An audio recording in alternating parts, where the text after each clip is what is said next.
I'm not who you think I am. Whoa. They call me soda pop can man. Whoa. And I don't feel well with pressure. Such a friendly gesture now. Just keep me out of the freezer. And don't give me a cold shoulder. 'Cause I am just a fragile can. Crush me, crush me, crush me with your hand. So just tap me with your finger and I'll understand. So just tap me with your finger, I won't overflow again.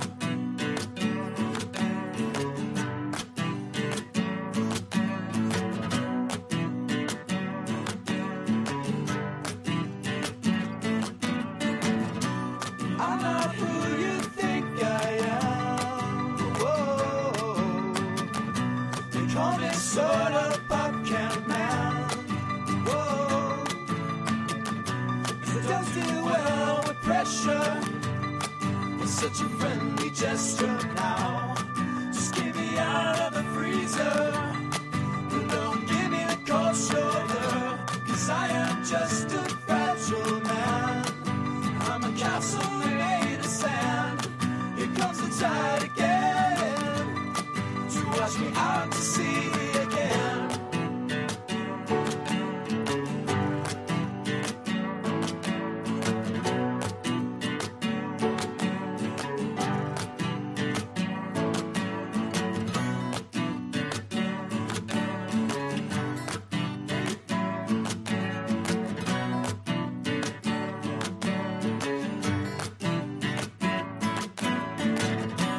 I'm not who you think I am. Whoa.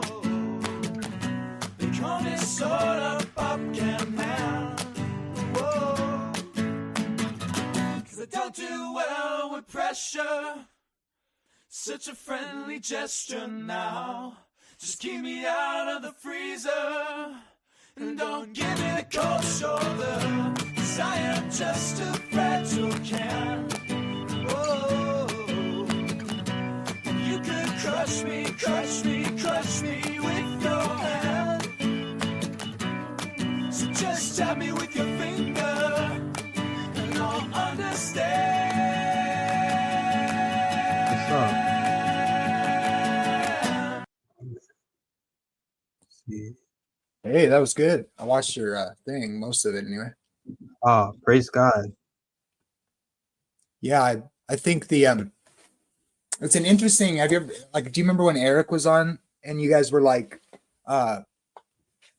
he brought up the idea about, like, it's definitely that there's other chief princes of the principalities, like, that's clear. Yeah. Like Adventists didn't develop that tons, but it fits with what's actually accurate with Yeah. yeah. That definitely. Like that one verse, that kind of blew my mind this week, Ephesians 3 verse 10, where it says that in heavenly places God set up principalities. Mm-hmm. But then when you look up that word principalities, it's the word chief. So they're chiefs in God's heavenly places. Yeah, it's like the New Testament equivalent, and that's a cool reference because it's what I guess people don't get about let's see, about that whole. A lot of people I find out, maybe not Adventists, but the principalities and powers, that whole idea is obviously coming from like Daniel and the Prince of Tyre, and like the whole, well, it's just what the Great Controversy worldview is, I think. Yeah. What I've verse was seen that? people like Miles. I've seen this other guy like Advent Fraud Squad. Do you remember that guy? I've seen people. I'm not sure. I've seen people like that use use that quotation where she said that Lucifer was once an archangel.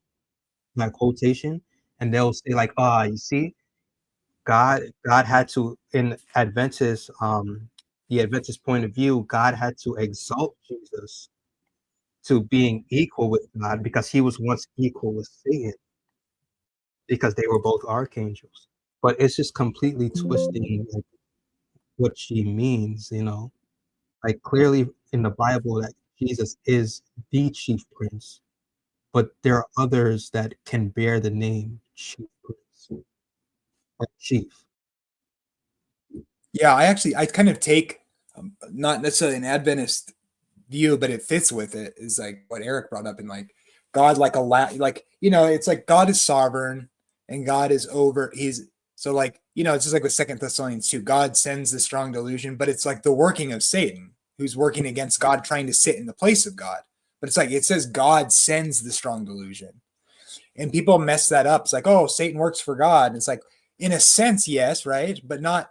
But it's more like I like to think of it as like God allowing it for a purpose to prove his people.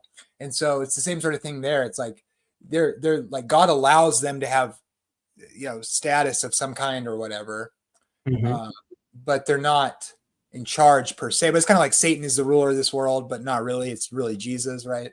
Yeah. And Jesus finally destroyed. So it's like already, but not yet, the destruction of Satan. And people get really finicky about that. Like God allowed the other nations to have false gods, and then when Jesus, like in Revelation 12, like you guys have shown, like in a sense, Satan's cast down at the beginning, but he's also cast down even more because of what Jesus accomplishes in Revelation 12. And then he knows that his time is short before because Jesus is coming back to judge the earth. And so like they're like, so like in that sense, God's calling back the nations who are under the control, in some sense, you could argue. And so in that sense, these other influences are being defeated by Jesus, and in a sense have been defeated by Jesus at the cross, right? Already, but not yet, ongoing, active is how I look at it, I think there's like an echo. I'm not sure if it's Are you getting an echo? I don't hear you echoing. I think there might be something. Ah, sorry. It was me. Yeah. Yeah. Sorry, I was playing a video in the background. Yeah, it's Oh gone. yeah, I do that all the time on accident. Yeah. Are you if you make a comment in the chat, you don't have to. I want to make sure you have a wrench if you're on here, but yeah. So what else would you want to say about that? Like it seemed. Oh, I was gonna say the I think is what they try to go is her saying they're chief princes, which if you take a view that's like outside of the Protestant canon on the archangels, she's like they like think of that as like her admitting that classical sort of, or let's call it like the historic majority view, maybe for some people, not Protestants really, but as it goes, if you admit an archangel, then like subsequently you're demoting him, and that's not the case. And I think you showed that well. Right. And even if you go to like Ephesians 2, because if they want to say that Ellen White is demoting Christ by calling him an archangel, if you go to Ephesians 2, it calls Satan a chief of the prince of the kingdom of darkness. But then Ephesians chapter 6 says that we wrestle not against flesh and blood, but against principalities, plural. And that word is basically the same word. It means chief. So is Satan the head of the kingdom of darkness or not? But the two statements can like coincide at the same exact time. They don't have to contradict each other. It can be that Satan is the head of the kingdom of darkness, but then he has other beings underneath him because they're in like a hierarchy as well. Exactly. So, and that's what you showed. So like you don't even have to take the sort of like what is commonly understood to be like the Heiser divine council worldview, which I think fits really well mostly with our view. But even if you don't take that, it's like it's demanded by what you're pointing out in Ephesians. Like it just kind of gets muddled by the English translations a little bit, I think. And so you just have to go and just kind of show that, because there's a lot of like baggage with theological ideas on the hierarchy of angels in theological Right. history and stuff. So if you're kind of like not sure about that, or like, people are always hitting me up like, I'm gonna debate a friendly debate on just whether free will is compatible with God's sovereignty. And the guy was asking me like, do you believe that Jesus is Michael? And like some people, it's almost like a test. Like you tell people like, yes, I believe Jesus is an angel in the sense that he pre-existed, right? And it's like angel doesn't automatically mean created being. And like this is really hard for people to grasp. And then there's so much stuff out there where people are just like, the Jehovah's Witnesses think he's a created being. Therefore, it's like, no, we don't agree with that. You agree. I like to flip it on them and say, you know what? You and the Jehovah's Witnesses believe that Michael's a created being. That's the problem. You guys think Michael's created, like the Jehovah's Witnesses, 2 peas in a pod, chumming it up, watching Oprah and eating bonbons together, like, because it's like, it's like a guilt by association fallacy, right? Yeah. And I try to flip it on them as well. Like when they say, well, Seventh-day Adventists, you guys are just like Jehovah's Witness because you believe Michael the Archangel is Jesus. Well, I say, well, you're just like the Jehovah's Witness too, because they believe that Sunday's the Sabbath. Yeah, they asked me that too. They said to me, I don't want to be rude. I mean, I want to be friendly, but they were like, do you think people who worship on Sunday are lost? And I said, no, I said, you should worship God, every day. And I don't know what problems with worshiping God on Sunday. I just say, but Saturday is the Sabbath and the Sabbath is holy. And so that's why we'd keep it on Saturday. So it depends on what you're saying or what you mean. But I'm saying, seems to me that, and I go, Jesus. Yeah. And they go, well, Jesus is my Sabbath rest. And I said, well, Jesus is my rest too, but Jesus is also my doesn't commit adultery and doesn't, right. Jesus is my kept the law perfectly too. He's all that for me. That's what I kind of take it. I'm like, okay, Jesus is your rest. Yeah, he's my rest too. He's my didn't marry his sister and doesn't break the law of Moses, and he's my doesn't commit adultery, And I said, what's your point? Now let's follow Jesus. It's like the Sabbath's still holy. Yeah. It just reminds me of that verse, 2 Corinthians 4:11. Let the life of Christ be manifested in you. So what does that mean, manifested? It means that the life that Christ lived is the life we're supposed to live. So it's like, well, Jesus fulfilled the law. Yeah, but he kept the law. So if the life of Christ is being manifested in you, then keep the law. It was his custom to go in the synagogue on the Sabbath day, every Sabbath. So that's what we do, because Christ is our example. That's what it says in 2 Peter chapter 2. So, these arguments are they're just so bad. How come you were all by yourself tonight? Jason was doing a class. Edwin was doing something. Randy was doing something. Like everybody was just busy. So I had to hold down the fort today. Kayan. Yeah. Hey, what's going on? It's Kayan. How you guys doing? God bless y'all. Wait, where's All my right, mic? Bro, my mic was across the room. Hold on. Hello. What's up? Yo. Yeah, side note, Jesus has always been our rest. Go back to the Old Testament and you'll see that pretty clear. So that argument falls down the drain when they say Jesus is my Sabbath rest. He's always been our rest from eternity past. Just to let you know. As a matter, let me actually look that verse up. Sure. You can share your screen if you want to too. Yeah, So sure. Deontay is one of the main guys on the Advent Defense League channel. Yeah, I'm gonna put it in the live stream. I'm always there when they're live. So if you like to hang out with me, you should come there and subscribe and become one of the 144,000. I always promise that I'm gonna come on your channel, but something always comes up and I can't do it. So I had a little bit of time today. I was like, let me just show up. Sweet. Keep my promise. That's awesome, man. I'm so glad. Yeah. But well, now I know you're saved. It's like to say it's a joke around here. Just kidding, but you proved it. I'm trying to look this up here. So I like if you go to what you were saying just now, Jamie, like if you go to Exodus 20 verse 16, Okay. Exodus 20 verse 16, it says, "You shall not bear false witness against your neighbor." But when you go to Revelation chapter 1 verse 5, what does that say? Revelation Revelation. 1. Mm-hmm. Revelation chapter 1 verse 5. It says, Oops, hold on, sorry. And from Jesus Christ, faithful witness. right. That one? Yeah. Jesus is our faithful and true witness. So the Bible says, "Thou shalt not bear false witness," but Jesus is our faithful witness.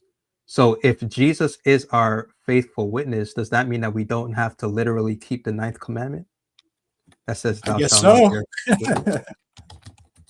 Like, I know, right? There's you made a short on this, didn't you? yeah, I made a short like last year, I think. Yeah, I've seen that. That's a good one. And Jason Like, always brings Jesus got baptized for us too, right? yeah, Are we not supposed to Jesus, get baptized? right? When he got baptized, it was to fulfill all righteousness. But does that mean that we don't have to literally get baptized? You know, Yeah, it's a weird argument that people make. It's just weird because let me see. awful argument. Yeah, it's just they're not even thinking. They're just throwing stuff at the wall, hoping something sticks. And by the time they go through them all, it's just like you guys. It's like we got to do a better job, like stopping and making people just think. But sometimes I get it's like because I mean like Romans 13. Okay, Jesus fulfilled the law, right? That means he kept it perfectly for us. So I give him that. That's obviously true. Jesus perfectly shows us love and keeps the commandments, doesn't sin, perfect lamb, right? He who knew no sin became sin for us. All those verses, there's tons of them. It's undeniable. Jesus never sinned. All the early church fathers defended that proposition very heartily, even on the Sabbath, by the way. I have quotes from Irenaeus defending vehemently against the heretic Gnostics who are saying Jesus broke the Sabbath, like a lot of Christians do today, because they want to try to they want to make Jesus a sinner to justify themselves. But it says, "He who loves one another fulfilled the law. The commandments: you shall not commit adultery, you shall not murder, you shall not steal, you shall not covet." What are those? 10 commandments. And if there's any other commandment, they're all replaced and taken away, and it just says, feel kind of nice about people in a chair with clammy hands in a dark room somewhere, kind of sweaty.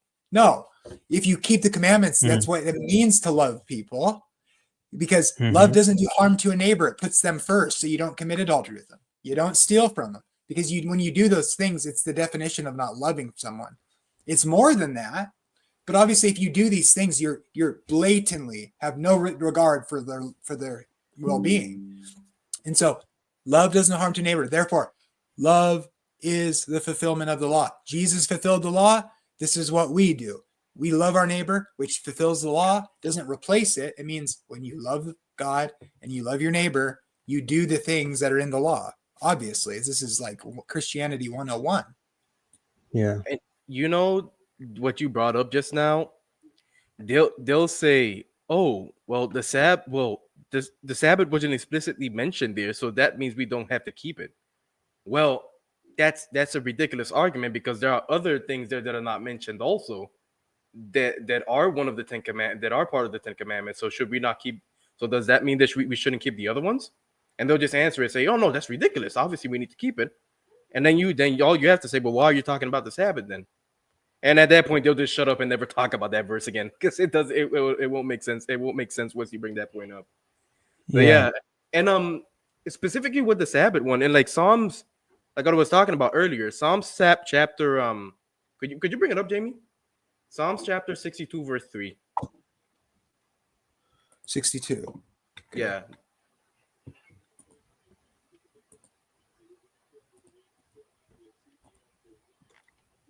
It is blatantly clear and this will shut up anyone who like says that Jesus became our rest, and the Sabbath was no longer needed. For God alone, for God alone, my soul waits in silence. For him comes my salvation. He alone is my rock and my salvation.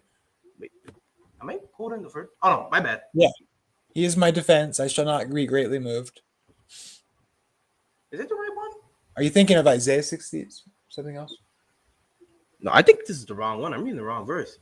Sorry. Psalms chapter 62, Verse. verse 1. For You were God reading it. alone is my soul awaits in silence. From Yeah, him comes my salvation. He alone is my rock and my salvation, my fortress. Okay, yeah, it is this one. Yeah, right. It is this one. Other translation says he is my rest. Oh, okay. Yeah. So you normally bring this verse up and they'll shut up because then you're basically proving the fact that he has always been our rest. I mean, he's God. Like he doesn't change. You know what I mean? Yeah. That's a good point.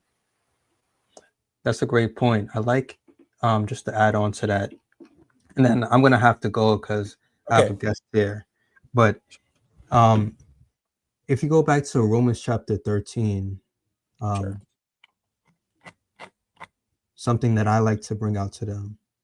And I don't remember if you touched on this, Jamie, but if you did, forgive me. It says, "Oh, no one anything except to love one another, for he who loves another has fulfilled the law. For the commandments, you shall not commit adultery, you shall not murder, you shall not steal, you shall not bear false witness, you shall not covet.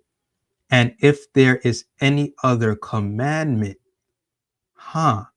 if there is any other commandment, are all summed up in this saying, namely, you shall love your neighbor as yourself. Love does no harm to a neighbor. Therefore, love is the fulfillment of the law. So, number one, it says, if there's any other commandment. Why do they think that this excludes the Sabbath? If it says, if there is any other commandment. Number two, why does it mention these specific commandments right here? Because the context of the verse is love for one another. The last six commandments, these are the last six commandments, and they speak about love for one another, love for your fellow man.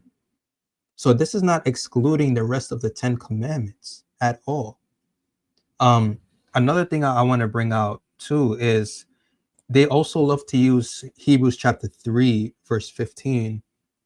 In Hebrews chapter 4, where it speaks about, therefore, since a promise remains of entering his rest, let us fear lest any of you seem to come short of it. For indeed the gospel was preached to us as well as unto them, but the word which they heard did not profit them, not being mixed with faith in those who heard it. For we who have believed do enter that rest, as he has said, so I swore my wrath that they shall not enter my rest. What critics like to do here is like, okay, this is an argument that Sam Shamoun uses all the time to argue against keeping the Sabbath. Well, I do keep the Sabbath, he says. The day that you believe the gospel, you enter into God's rest. The very moment that you believe the gospel, you're keeping the Sabbath. You don't have to literally keep the Sabbath on a day. All you have to do is just believe the gospel according to this verse. But if you go back one chapter, right, into Hebrews chapter 3, and we go to verse 15, it says, in other translations, it says, as the Holy Spirit saith, right? Or in verse 15, it says, while it is said, today, if you will hear his voice, do not harden your hearts as in the rebellion. And then it starts to speak about this promised rest in verse 20, right? It starts to speak about how the Israelites, they were disobedient and they were ungrateful in the wilderness. And because of that, they did not enter into God's rest, right? And so they did not enter into God's rest because of unbelief. But if you go to Psalms chapter 95, verse 7, Psalms 95 and verse 7, That's what it says. For he is our God, and we are his people and the sheep of his hand. Today, if you will hear his voice, do not harden your hearts as in the rebellion, as in the day of trial in the wilderness. So what this is saying right here is that this rest being spoken about in the book of Hebrews was actually available in the time of David. So if this rest that was available in the book of Hebrews was available in the time of David, the question is, why did David still keep the Sabbath if this Yeah. rest was available to him? That's a really good point, and that's The the rest same. comes in following God and trusting in God, which is not really detachable from following his ways. Like, you know what I mean? It's basically keeping the spirit of the law and the literal law. It's the same. It's the same Yeah. thing. They all go hand in hand. Yeah, the spirit of the law was still relevant in the old covenant. And so what you see is that David was keeping the spirit of the law and that he was entering into God's rest, believing the gospel, but he was still keeping the seventh-day Sabbath. And so the letter and the spirit go hand in hand, and the two are inseparable. But yeah. Yeah, I think you can tie this to Psalm 119 as well, to be honest. Like, because this idea of the Israel needing God as their shepherd, and the men that God allowed them to have appointed over them failing, and God being merciful with them, etc. And this is what we see David, like all throughout this, all your commandments are righteousness. I have gone astray. I'm a murderer. I'm an adulterer. Oh, if these people, all the tears run down my cheeks, for they will not follow your law. All these evildoers around me, if only they would follow your words. My tongue shall speak of your word, for all your commandments are righteousness. Is that a different definition? Yeah. If you went up, I long for your salvation, and your law is my delight. Let my soul live, and it shall praise you, and let your judgments help me. I have gone astray like a lost sheep. Seek your servant, for I do not forget your commandments. Let me ask people something. If Jesus is coming and they've been in rebellion, and God's being merciful, and he's bringing them back to build the temple, and Jesus shows up to forgive them for what? Their sins. They're not following God's law. The thing David's lamenting over, saying how beautiful God's ways are, his law. Thy word have I hid in my heart, that I might not sin against thee. Mm-hmm. All your commandments are righteousness. All your commandments are truth. Oh, how I love your commandments, better than fine gold, the finest gold. Oh, all like we have gone astray like lost sheep. But don't forget me, for I love your commandments. And then Jesus is that shepherd. He says, if you break even one of the least of these commandments and teach men so, you'll be called least in the kingdom of heaven. But he who teaches and does these shall be called great in the kingdom of heaven. And then you take that to James, which is ripping off, obviously, James is thinking about what Jesus said when he says in James 2, let me see really quick. James, do you think he's not thinking of what Jesus said there in Matthew 5? Whoever teaches men to break one of the least of these. And what does he say? He says, look, if you really fulfill the royal law according to the scripture, you shall love your neighbor as yourself. Think about Romans 13, you will do well. Whoever shall keep the whole law and yet stumble in one point, he is guilty of all. For he does not commit adultery, do not murder. If you've broken one, you've broken them all. Therefore speak ye and do as those who will be judged by the law of liberty. So if you've broken one, you've broken them all. Whoever calls the least of these. I mean, what does it mean to be a lost sheep? What is Jesus shepherding us to? Disobedience? Oh, mercy. Mercy. Brethren, I gotta bounce right now, but this was fun. This was great. Let's do this again. All right, brother. You take care, man. All right. Thank you. All right, Bye. take care, bro. All right. Yeah, but yeah, Jamie, you made a great point, because again, some might especially in the Old Testament, they might take to say, oh, but he's talking about the judicial laws, the Mosaic laws, and it's like, bro, that obviously he's not talking about that, because he's talking about walking in righteousness. Now, obviously, the Mosaic law obviously had some implications of keeping the Ten Commandments, but the moral objective law obviously what he is talking is what David is talking about in this context. Because if you walk in disobedience, you walk as a heathen or as a unbeliever, however you want to say it, right? So obviously you need the commandments to walk in righteousness. That's why he says all your commandments are righteousness, because the 10 commandment leads you to righteousness. When Jesus chastises the Pharisees in Matthew 15, he mentions one of the 10 commandments. When Jesus is talking about breaking the commandments in Matthew 5-7, he mentions the 10 commandments specifically.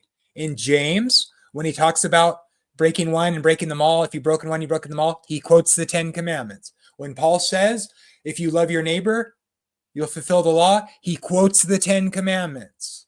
Now, if you want to talk about the whole law of Moses, fine, we can have that conversation. But the context is always obviously the 10 commandments. That's my point. And I'm so sick of people who say, I mean, not to be mean or rude, too rude, but it's like, let's get real here, people. You don't have a problem with any of the commandments except the Sabbath. But James says if you've broken one, you've broken them all. When Jesus was quoting that, he's quoting the 10 commandments. He mentions the 10 commandments when the rich young ruler comes. Come on, guys. I'm saying like, we can talk about the rest of the law after that, but what's always referenced in the text? What's obviously enduring principles about how to relate to God and relate to man? The 10 commandments. Those are the ones he spoke. Those are the ones Jesus mentions. You really don't think Jesus did away with any of the commandments. You don't think Jesus did away with do not commit adultery, do not murder, do not lie, do not worship idols, do not take the Lord's name in vain. You don't have to love God with all your heart, soul, and mind. You don't have to honor your parents. No, everybody believes, of course, Jesus didn't do away with any of that. So did he do away with the Sabbath? No, because if you broke one, you've broken them all. Whoever says to break one of the least of these will be called least in the kingdom of heaven. I just want to follow Jesus. I just want to take a day off. I'm not going to be like you and work for my salvation on the Sabbath. I'm going to follow Jesus instead. You can do whatever you want. I'm not going to stop you, but I'm preaching about following Jesus and honoring him as Lord of the Sabbath, because Jesus is this God. Jesus is this creator. Jesus is Lord of the Sabbath, and that ain't going to change. Never can, never will, because that's the day he rested and he's the creator. So get over it. Yep. I mean, you're just speaking facts, and it'll never make sense to me why Jesus would try to correct the Pharisees on how to keep the Sabbath if he was going to do away with it anyways. That's like teaching someone how, like, for example, how to not commit adultery just to do away with it afterwards. Like, what's the point? Why do you even teach that to begin with? There's no logic to it. So again, all these arguments are just flawed. They even go to the point to say in the prophecy that Jesus gave and said for 70 AD, obviously about Jerusalem and how that may your flight not be on the Sabbath or in the winter. Some will make the horrible argument that the reason why the Christians left before the Sabbath came was because the gates of Jerusalem would close and they would have no way of getting out of not Jerusalem, of Jerusalem, the city.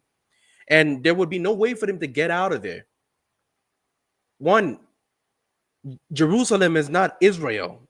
Israel did not have a wall and a gate. Jerusalem, the city, it had that. Christians did not only live in Jerusalem, they lived all around Israel, especially in 70 AD when Christianity was starting to blow up in Israel. So to make the argument that they somehow, all the Christians in Israel crowded up in Jerusalem, waiting for the gates to close for that to happen to them, it does not make sense. It is an idiotic, and I'm not saying the person who makes the argument is an idiot. I'm saying that the argument that they're making is idiotic, because that doesn't make any sense. What kind of Christian is going to hear Jesus's prophecy and then conveniently all gather up in Jerusalem on the Sabbath when they know the gates are going to close? It makes no sense. So that's one of the worst arguments I've ever heard for that. That's a good one. By the way, and so like if you don't keep the Sabbath, that's fine, man. I'm just saying I'm convicted. I believe the text is just saying we should, and it's really nice too, by the way, because working 7 days a week is bad for you.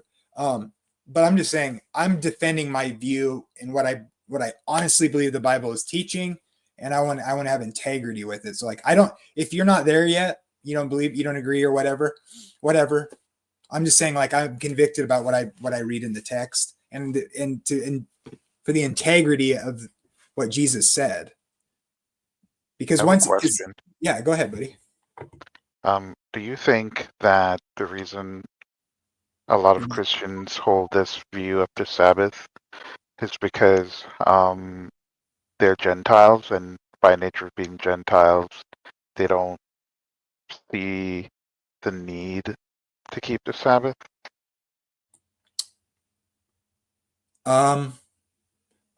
Well, in some sense, yeah, but that's a good question. We can go into that from the text, like how it presents that. Yeah, they'll say they think it's like, oh, well, that was for the Jews. Haven't you read Deuteronomy 5, because he took you out of the land of Egypt, right? But I mean, yeah, mainly because they're a bunch of brute beasts made to be caught and destroyed, basically. No, I'm just kidding. That was a joke. What's your answer, Batman? Why aren't you saved? Oh man, probably because I run out at night beating up criminals. Oh, right. You're vigilante justice. Yep, vigilante justice instead of Jesus's justice. I don't know, Ken. I want to hear what Ken has to say first. Well, do you know that view kind of stems from dispensationalism?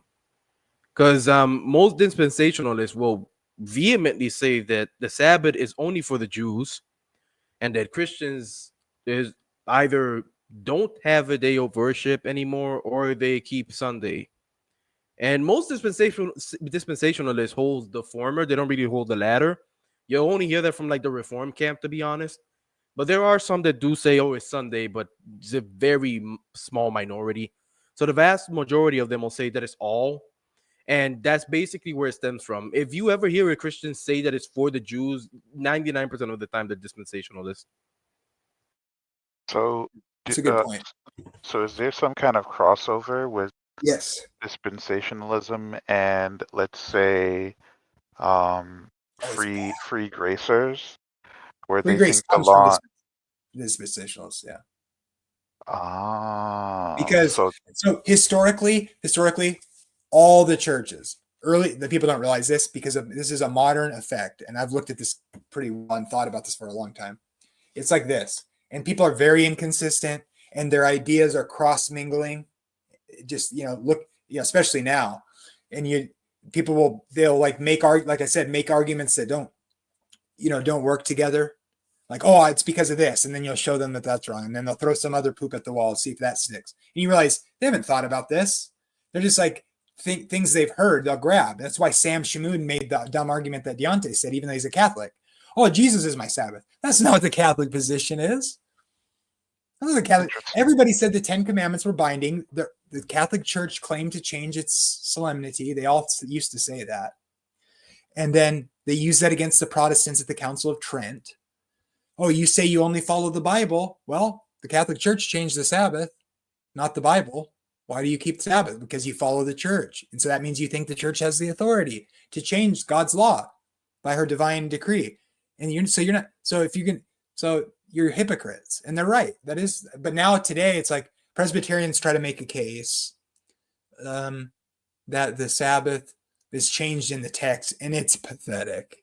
I don't understand though. So I'm a little bit confused, right?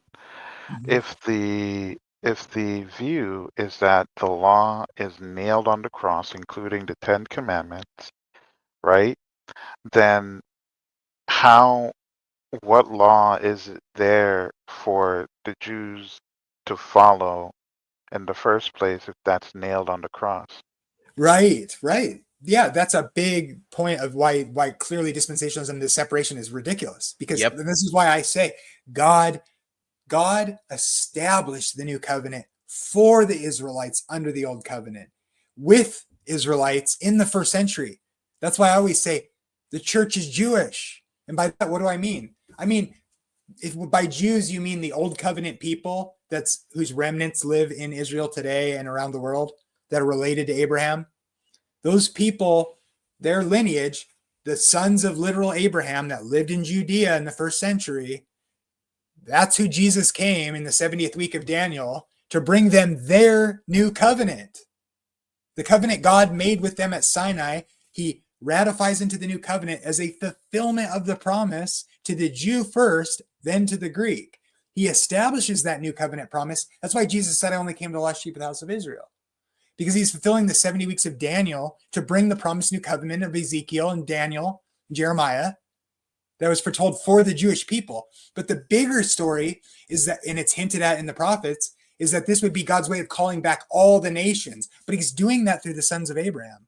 And he establishes his new covenant through the Jewish Messiah, the Israelite Messiah, the son of Abraham, who's going to be that's why Abraham is a father to many nations, because it's his people that brought forth the Messiah and established the new covenant. Then Jesus, after he establishes the new covenant for the Jews only in Daniel's prophecy, then Jesus says, he's still like healing Romans and saving people and telling the lady at the well in Samaria, right? Like, look, pretty soon, everybody's going to worship me in spirit and truth, not just at Jerusalem.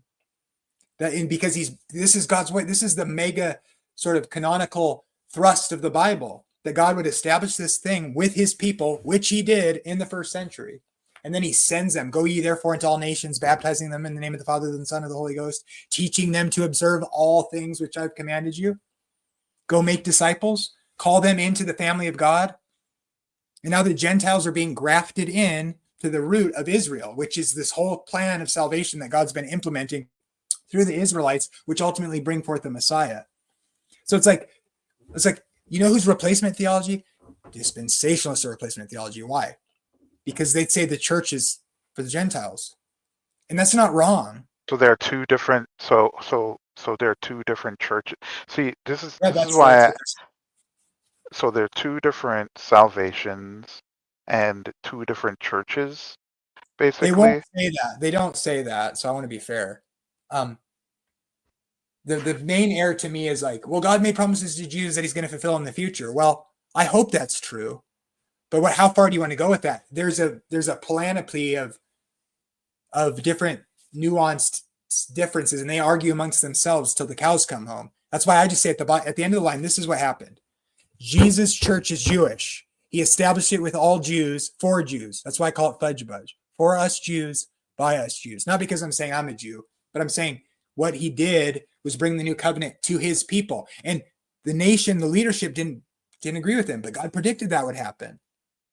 And God used them in their rebellion, and some of them did believe, and they were faithful to Yahweh. They recognized who Jesus was, and they established the church in Jerusalem, but then it spread to the nations. And now we got all these denominations fighting and claiming they're the one true church, and they're trying to care about what the Jewish point was. But it's like, and so there's all this, oh, you're replacement theology. Oh, you're making up stuff that God never said. Everybody's infighting with each other. My point is, what did Jesus die for? To save everybody, Jew and Gentile. So when you muddy the waters and say, actually, the rules of God that define what righteousness and sin are, that's not even really for us. But nobody really believes that. That's just practically insane. Right? But yeah, I love your point. Obviously, he did not. You can read John Wesley on this. What did he nail to the cross? The commandments contained in ordinances that were made for the earthly sanctuary, but now Jesus is ascended into the heavenly sanctuary, the true tabernacle made without hands, which was always the true one, on which the one on earth was patterned after, to teach the people who had gone astray at Babel. God slowly brings them back. He takes them out of Egypt. He calls Abraham, right? Promises him he's going to make him the father of many nations. Why? Because of the covenant he'd make with Joseph or Israel and the nation, the 12 tribes, and what he did in the first century and established that salvation. And now anybody, Jew or Gentile, can come in by faith. So if you Messiah, Savior of the world. So what I find interesting, can you pull up Isaiah 63 verses 7 to 8?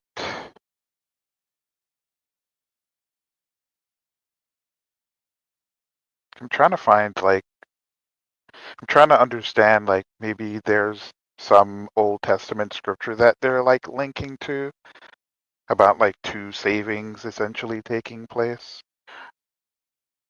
Well, that's kind of true because it's like there's two comings of Messiah. Well, when I say saving, I'm sorry. When I say saving, I mean in the sense that like an atonement sacrifice is going to be made basically, right? Like Jesus was that sacrifice, so there's no more need for any sacrifices because there's no earthly temple anymore because he is the temple, he is the priest, he is the lamb, he's all of it, right? So it's a one, you go to one place and you get everything, right? So I understand that much. I understand I'm oversimplifying, but I understand that much, right? So with this scripture here, oh, I'm a little bit far away. Say, and praise and the praises of the Lord according to all that the Lord has bestowed on us, and the great goodness towards the house of Israel, which he has bestowed on them according to his mercies, according to the multitude of his loving kindness. For he said, surely they are my people, children who will not lie. So he became their savior. Okay, this scripture right here, from what I remember, right, it's prophetic, right? So if this is already taking place, right, what are like what extra saving? We understand where the saving comes from, right? But part of the saving is that in order to remain grafted in, you have to obey the commands, right? If you love me, you will keep my commands, right? So he saves you and he says, keep my commands, right? Now, if you don't listen to the person who's going to save you, right, you're going to die. That's why I love the house on fire analogy, right? Because if your rescuer is coming there and he's giving you instructions and saying, hey, listen, I need you to trust the fact that I'm going to save you, right? But in order for me to save you, I'm going to need you to do these things so you won't die as a result whenever I'm trying to save you, right? So now he comes in and he saves you, right? He saves everyone in the building, right? Not just you. What extra saving, right? And let's say the fireman sacrifices his life to save everyone in the building, right? What else does he have to do in order to save the people who's already a small group of people who's already been saved? That's what I'm trying to understand. I thought by going to this passage probably it'll spark something. It didn't because I remember now that this is prophetic, right? Because if you go down reading, right, it clearly states that they grieved his Holy Spirit and the Holy Spirit left them, blah blah blah, right? So that's my question. How would they be saved again? Whether it's in Revelation times or Saved to leading what? up to that. Saved exactly to what? Saved from what? That's Saved that's from what I'm trying to their figure out. sins. Yeah. This is why people don't seem to get it. Like there's something out there that's defining what we're being saved from. It's disobedience to God. Do you think God didn't have rules for the Gentiles? Like, what are you even saying? Oh, he just, or do you, because like, do you really think, like, just the disconnect here, even whether you're a dispensationalist or not, you really can't undo every text that quotes the 10 Commandments and say it's not for Gentiles. I mean, you might as well become a black Hebrew Israelite then and say you have to be a Jew to be saved. But that's just insane. Like, look at Josh is like, oh, Ellen White's a false prophet because she thinks you have to keep the Sabbath. Like, dude, you're a false prophet because you think I shouldn't marry my sister, I guess. It's like, hey, Josh, see, she's a false prophet. Let me ask you, which books have you read? Which whole books did you sit down and carefully read, Josh C? Which one? Come on, don't lie. You watched YouTube channels. You reviewed YouTube channels or Yahoo websites, and you believed it. That's what you did. You've never read one of her books, Josh C., have you? Admitted Josh C. 99% of the time, that's the case. They don't read anything. I Well, he's genuinely saying mean it. That's fine. Dude, Whatever. if they took the time to read 2 extra paragraphs from the things that they quote out of context, they would agree with it. And if they disagree with it, they would not say that it's damnable heresy. Those 2 things would come up, but they don't do the bare minimum.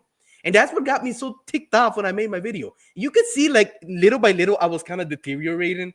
And at the end of it, I was like just kind of quiet because I was kind of tired of it. Like, it was hard for me to make that video. Because yeah, it sucks. It's so disingenuous in the lack of care.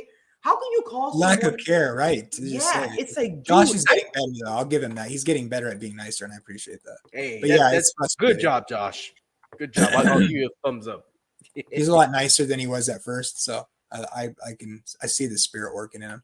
But like, and me too. It's like it's helped me be a better person by Josh being a nicer person. I'll just say, like, why think the Sabbath has anything to do with the last struggle in earth here? And why is it doing that? It's not letting me. Uh-oh. Let's see. Jamie? Oh, 1 second. What was the question that Jamie asked? I was not paying attention.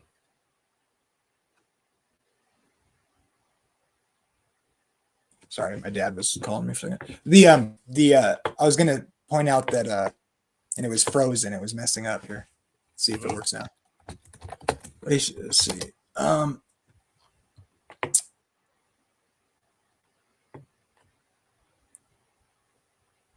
Let's see.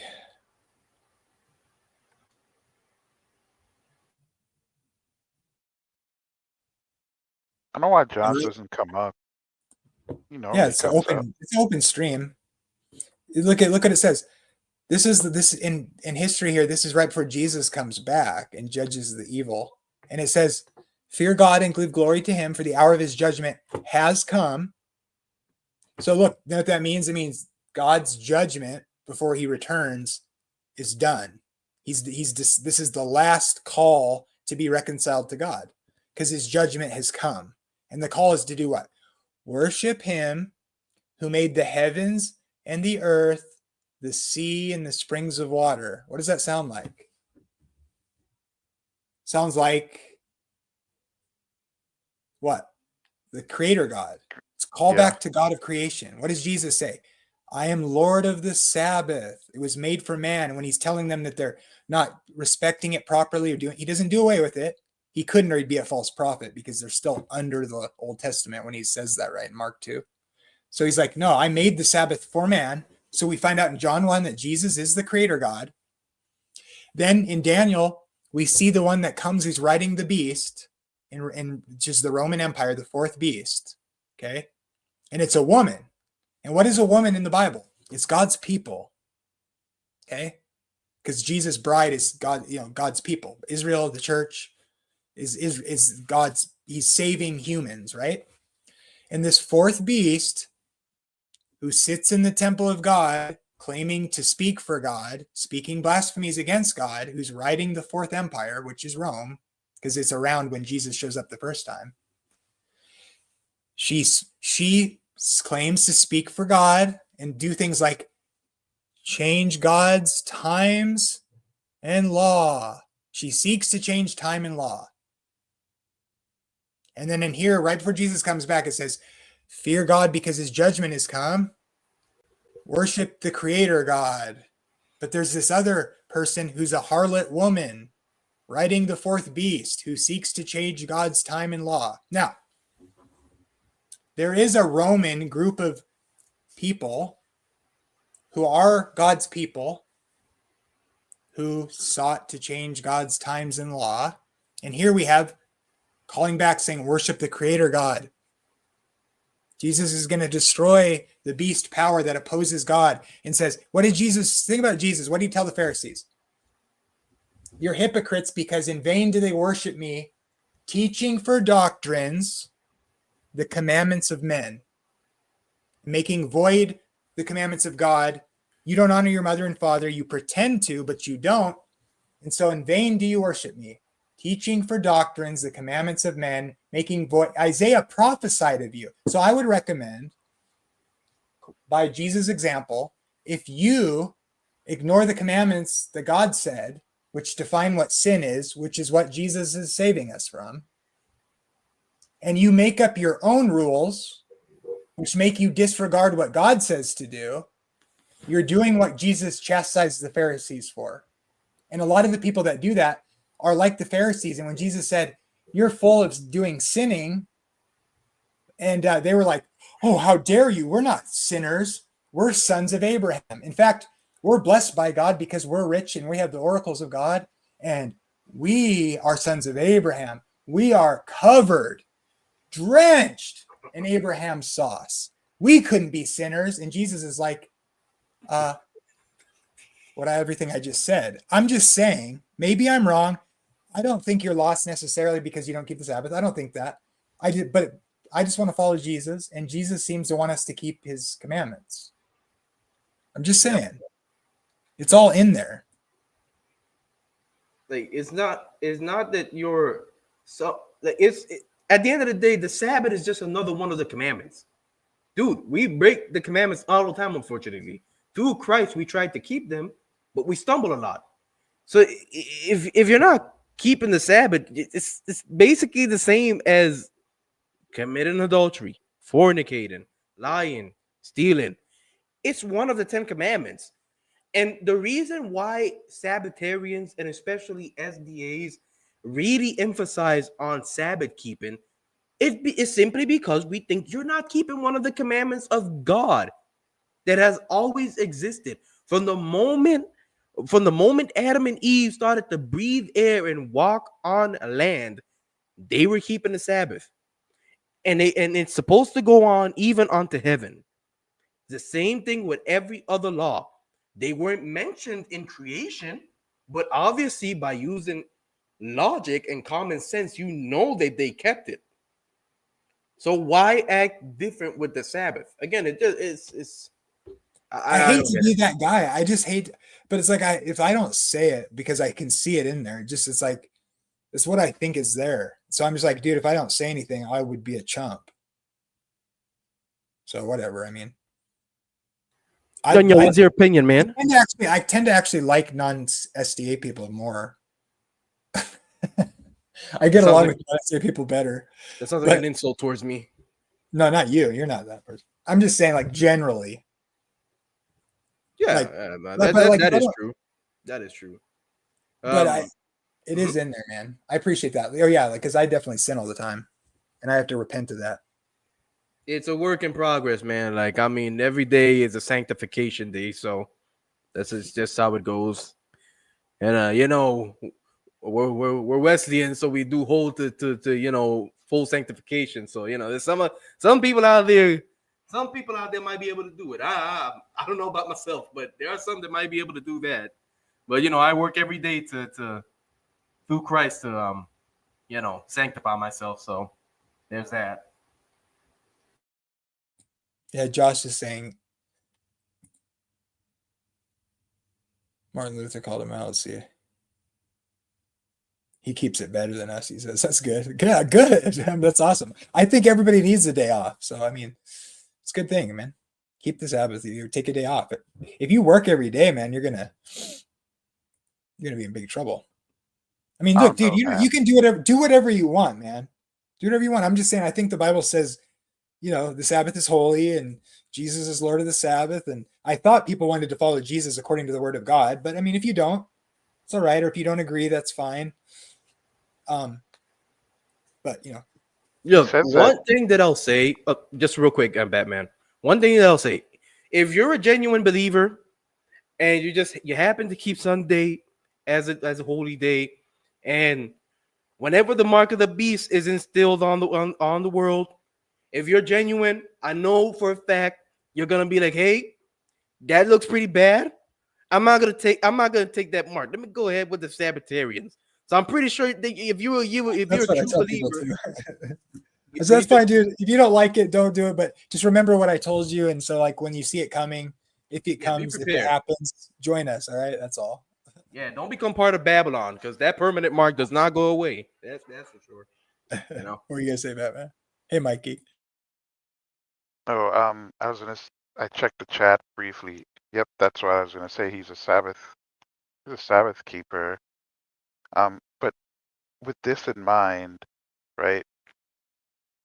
Is it a situation where someone, let's say, depending on the society that they're in, right? Do they have to keep the Sabbath on Saturday, or do they just have to dedicate one day of the week towards the Lord? I don't know. I think they have to not agree to the authority that usurps God's power when it's forced upon the world. And so it's giving allegiance over to a power rather than God when you know better. So whatever that looks like, that's why I don't think people who disagree are lost. And I think people are judged by the light that they have. And so, but I think it's going to culminate in such a way. And so my view is something like, I know other Christians who don't agree are real Christians, better Christians than me. And so I believe if we're alive at the time, they'll know, they'll see it. That's how I kind of look at it. I don't know. Because at the end of the day, you got to realize everyone will know. It's not something that people won't know. People will know what the mark of the beast is when it comes into the world, when it becomes active. People will know what it is. There will be no doubt. They'll know exactly what it is and what it does. But and those who truly follow Christ, they'll be have their allegiance with God. And those who don't will take the mark. Like, dude, they'll be Sabbath keepers. I promise you, they'll be Sabbath keepers that'll fold and go straight to keeping Sunday for whatever reason. Oh, but I need the money, man. I need to feed my kids, or I need more toilet paper. So yeah, I need to keep Sunday because I need to buy and trade. I struggle with that idea just in general. This idea that something could happen where, like, if you do it, you're going to hell. Like, this is like hard to swallow. Yep. Like, there's going to be a time that's right before Jesus comes back that if you do a certain thing, you're lost. I mean, people will say this is crazy, and I kind of want to go to something a little bit lighter here, but it's like whatever. Okay, say we're wrong. Okay, we're Adventists are wrong. I don't think so, though. I think there's really good evidence. If you can know that makes sense to me, but. Because what is God doing other than convincing us to obey him because it's what's best for us? But it's like, dude, people will like hate what we're saying, and then they'll be like, oh, it's going to be a tattoo. Oh, it's going to be the jab or whatever. It's like, dude, God's going to damn people for doing it. Oh, it's not. It's a literal mark. Oh, God's going to damn people because they got a tattoo, because they have a tattoo. Oh, it's going to change their DNA and make them unsavable. Like, what are you talking about? That is all that's even worse. It's bad enough that there's a thing that you can do that makes you irredeemable and you're going to be thrown into hell. Like, whatever that is, that's difficult to swallow according to justification by faith, isn't it? And yes, the moon landing is impossible. Therefore, the earth is flat. And also, we're on top of a turtle that floats in space. I'm an older flat earther. An older flat earther. I'm an evolutionist flat earther. I think the earth evolved from a globe flat. I mean, most balls get flat over time because they lose air. Oh my God. So that's what happened. The earth has just slowly been pancaking out. It's like a meteor that's shaped like a needle poked it, and then it got flat. That doesn't exist, and the earth is flat because it's just inevitable, man. Yeah. Batman always he agrees. Aren't you an old flat earther? I'm an old earth hollow earther. Tight. Yep. Lizard people. That's where all the dinosaurs went. Lizard people. Jamie, well, hold on. Quick question for you guys. What view do you? I know we're all like young Earthers, but in what context? Because I'm a old Earth but young creationist. I believe obviously that the Earth is really old, but that the creation of the Earth is a literal 6 days, like the creation of the surface of the Earth. You know But you what I think mean? like the universe is old, kind of? Yeah. I 100% hold that. I think that's undeniable, honestly. But Mike, you want to take on that one? I don't care. what do you think, Batman? I'm an old earther. I also think the Earth is old. I just think that the biblical events started approximately like around 8 to 12,000 years ago. I think the biblical story really started when Adam fell, and I feel like Adam he's lived for a very long time. I think it makes sense considering he was eating from the tree of life. And in order for him to name all of them animals and learn to plant and tend a garden, that takes a lot of time. And he seems to have had developed a intimate relationship with God. You know, and I think that considering his position and his responsibility, the reason why his fall made everything else fall was because he was supposed to be the person, the head that would bring every single human in relationship with Christ. And the only way he would be able to do that is if he fully understands God's wisdom. The only way you can fully understand God's wisdom is if you literally have eternal life, because his wisdom is infinite. And so when Adam fell, this is why Christ need to basically take up the job that Adam failed to do in the first place. So, that's kind of my position on that. The older thing doesn't necessarily have anything to do with the biblical storyline, as far as I'm concerned. But I do think to some extent, to a little bit of extent, it does. It's not super important. Oh my God! Thank God, the Grace Queen of Grace is here. Oh, Dude, hey Rebecca. I have not seen Rebecca in months. No, he's not saved. No, she's obviously not Hey saved. guys, how's it going? We are doing perfectly fine. I have a long time without hearing the beautiful voice of Rebecca. How are you doing? Oh my gosh, wait a minute. Hold on. Whose voice did I just hear?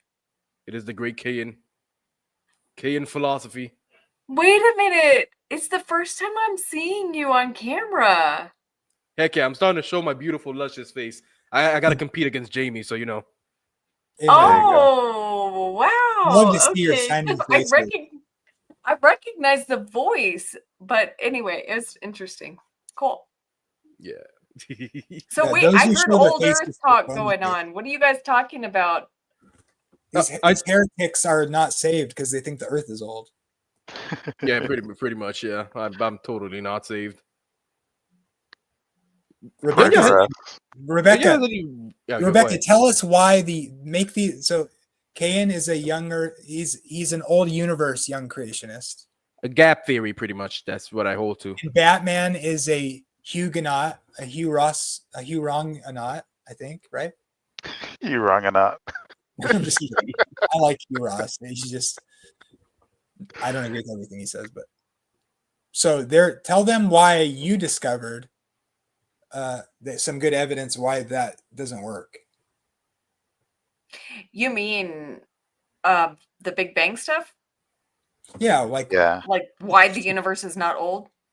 Yeah, you had on a guy on your channel, and by the way, you can throw it in the chat so people can subscribe to it. Oh, okay, yes. Yeah. Well, that'll take You me have a 2 minute. I channels. can't just.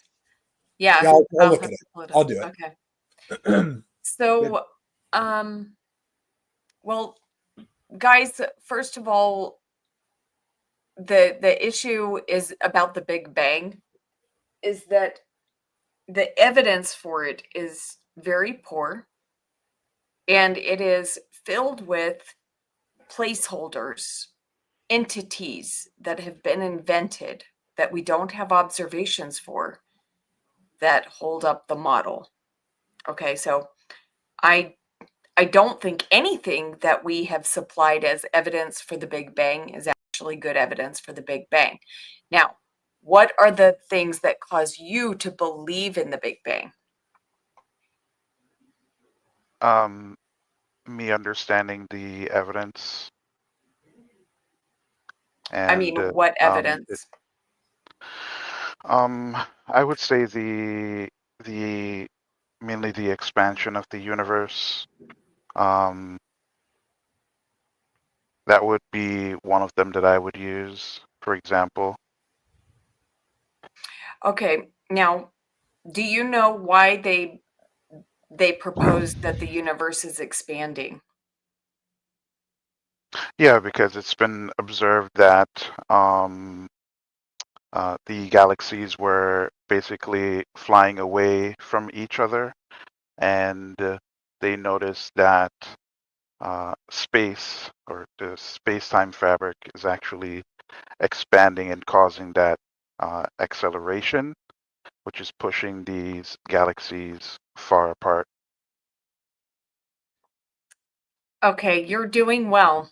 There's a word you didn't mention, but it's the word redshift. But what you're talking about, the reason they look out and they think the galaxies are moving apart is because in every direction that we look, the light that comes to us from those galaxies is shifted to the red, which usually happens when something is moving away.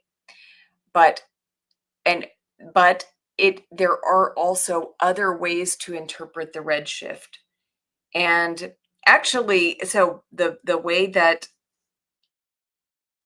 there are several proposals for what is actually causing the redshift.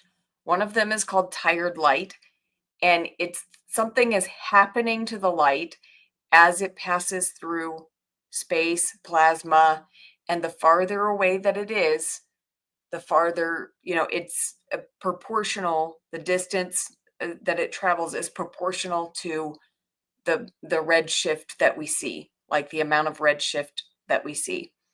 Now, that's another proposal to explain the redshift, because the redshift is the only reason that they believe the universe is expanding. But there are alternate explanations. And in addition to that, there is contradictory observations that contradict expansion. Okay. One of them is the Tolman surface brightness test. We've looked out, we don't see galaxies, they're not the right size. If the universe is expanding, they should not maintain their surface brightness, and yet they do. I can explain that further, but it's pretty complicated, and I don't want to take over the whole thing. But what I would say is, guys, challenge it. There's only two things that are supplied as evidence for the Big Bang. One of them is redshift. One of them is the cosmic microwave background. Neither one of those are good evidence for the Big Bang. And to hold up the Big Bang, you have to make 95% of the universe unobservable, dark matter, dark energy. And you also have to believe in a lot of fictions. You have to believe in this concept of inflation, which there's no scientific reason to believe in, and which requires light to travel faster than the speed of light. You have to believe that somehow matter overcame antimatter and won the battle, and was able to, basically allow us to have matter in the beginning. And anyway, there's a lot of fictions that are, promoted as scientific, basically explanations for things that we actually don't have scientific observational evidence for. So, do you think red shifting is not a thing? Like, you don't No. think that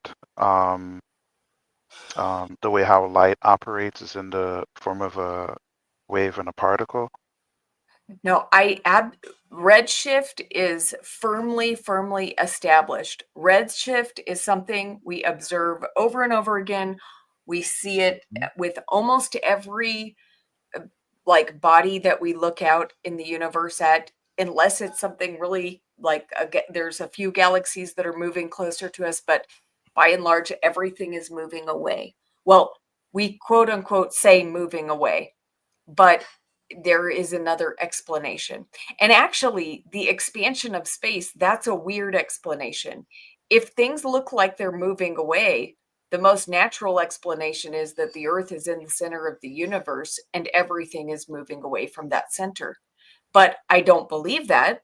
And neither do scientists, which is why they were desperate to come up with an alternative explanation for the redshift. That's why they came up with the expansion of space. Hubble hated that expansion idea.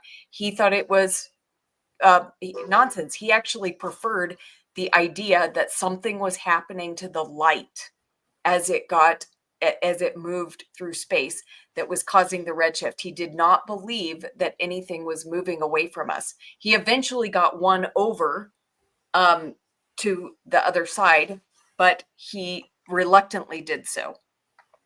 So you understand that the cosmic microwave background radiation it's basically redshifted light, right? Cosmic microwave background, we are observing some, Yeah, heat coming. I'm asking if you understand that it's just basically redshifted light. Yeah, all that means is when we look at the light on the spectrum, the lines are shifted to the right, to the red. To the red part of the spectrum. And I want to make a quick point. You could also say that first before anything, we need to recognize before anytime we talk about this subject, and it also applies to philosophy, is that though things may be established right now as a fact, you can never be certain about it. Science is an ever-changing subject, just as much as philosophy is an ever-changing subject. That's why if you go 100 years back, people had different opinions philosophically and also scientifically. Both of these things basically move hand in hand, and the more we do research and the more we learn about these subjects, the more the more new revelations we get on the scientific field or on the philosophical field. So we should never try to establish anything, especially in science, as a fact, because nothing can be 100% proven or 100% thrown away. We can only discover more and more of what we already know. So, like Yeah. for example, with the redshift, there's different explanations for the redshift. Obviously, Rebecca brought up a point, but another point could be gravitational fields. Like the redshift could also be caused by the influence of gravitational fields, not necessarily the expansion of the universe or the stars. Because the stars are moving away, the light becomes dimmer and redder. That's another example. And there's different explanations to these things, and none of them are concrete. You can see flaws in all of them.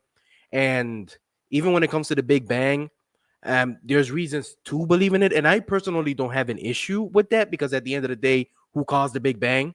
There has to be a creator who would cause that to happen. So I don't necessarily have a problem with it, but I would never affirm it, because again, science keeps developing and we can never be sure about anything scientifically. That's basically all I gotta say. I mean, Yeah. that's fine. It's just that, right? I'm not of the position of how should I put this? selective skepticism, where I'm going to accept that the science that's used to run my PC, which is a badass PC, by the way, right?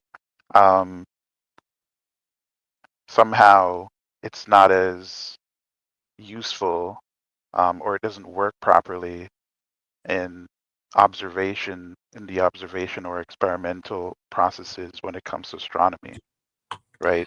I think at the end of the day, right, what you do want is the best explanation, and that explanation can change, right? So I completely agree with you, Ken, right? But this is why the experimentation process and actually doing science is important, and understanding science is important, and the processes, right?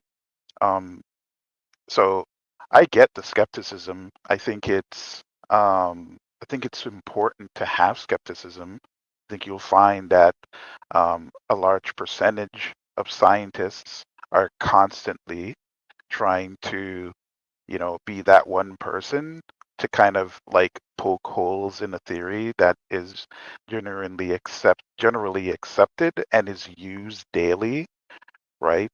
So it's not like this conglomerate of people who, just, want to establish this one thing. What they're doing is just basically operating based off of the best explanations they have so far.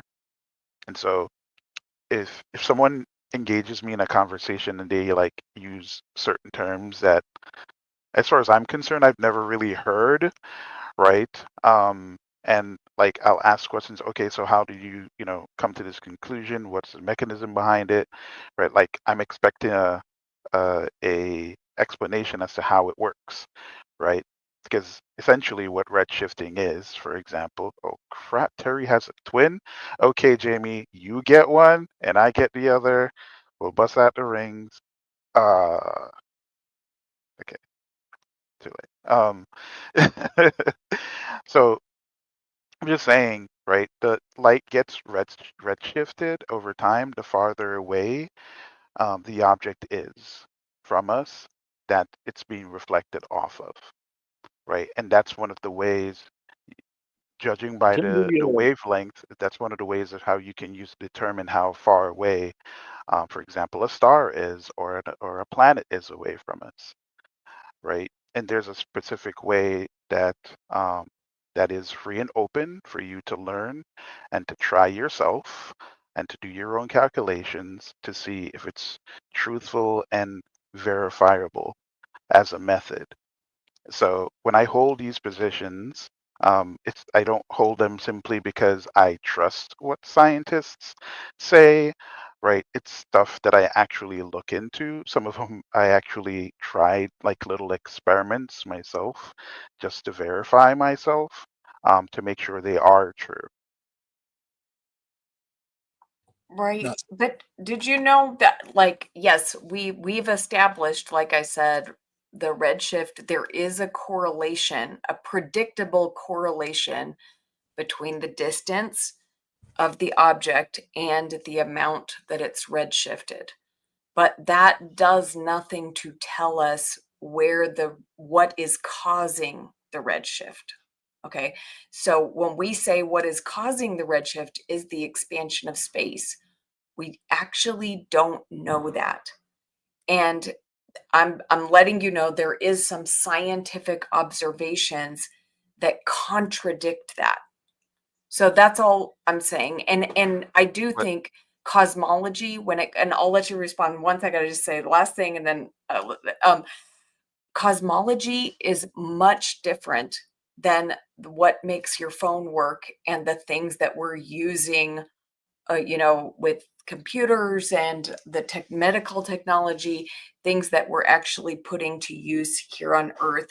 Rather, it's much different when you're using something that's related to origins, related to history, related to things that cannot be repeated. And, um, you know, there's so it is, I don't think you have to take all of science and say, well, I accept science, therefore I accept everything that scientists say is true.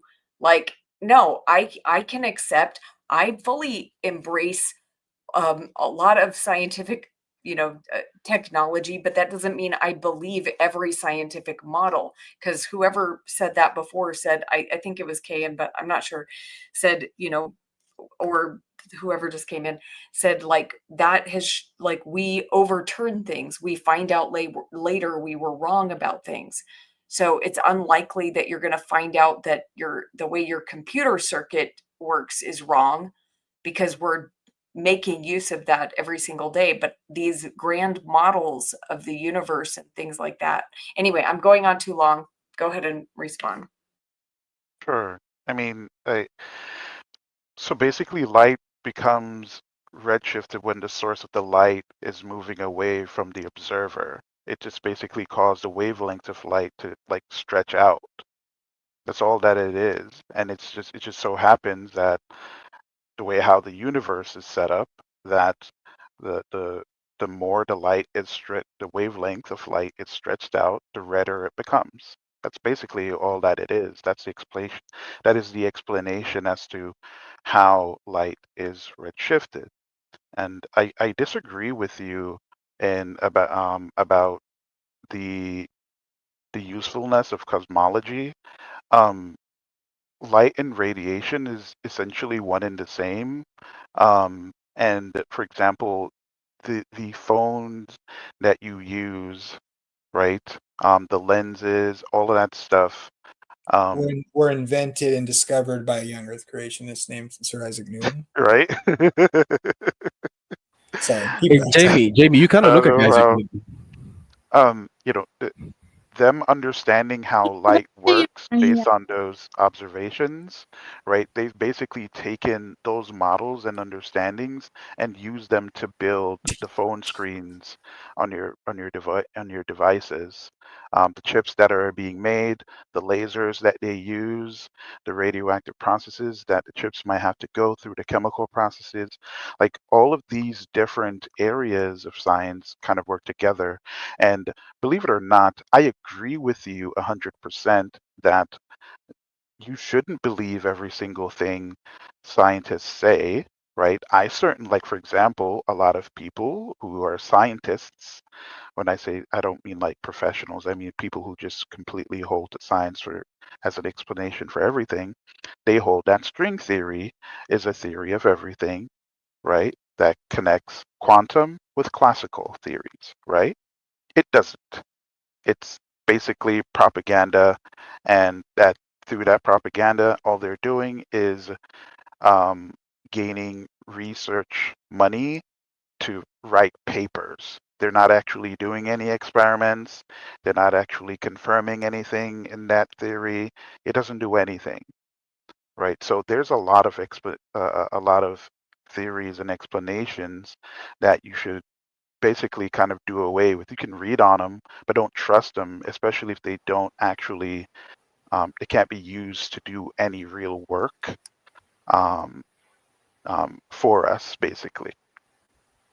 I'm sorry, Terry, go ahead. You were saying something? No.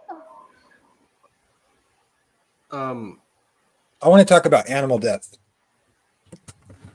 You want to talk about animal All death? dogs go to heaven. Fight me. Oh my gosh, he's doing he wants to get into that cosmic skeptic conversation, bro. Holy.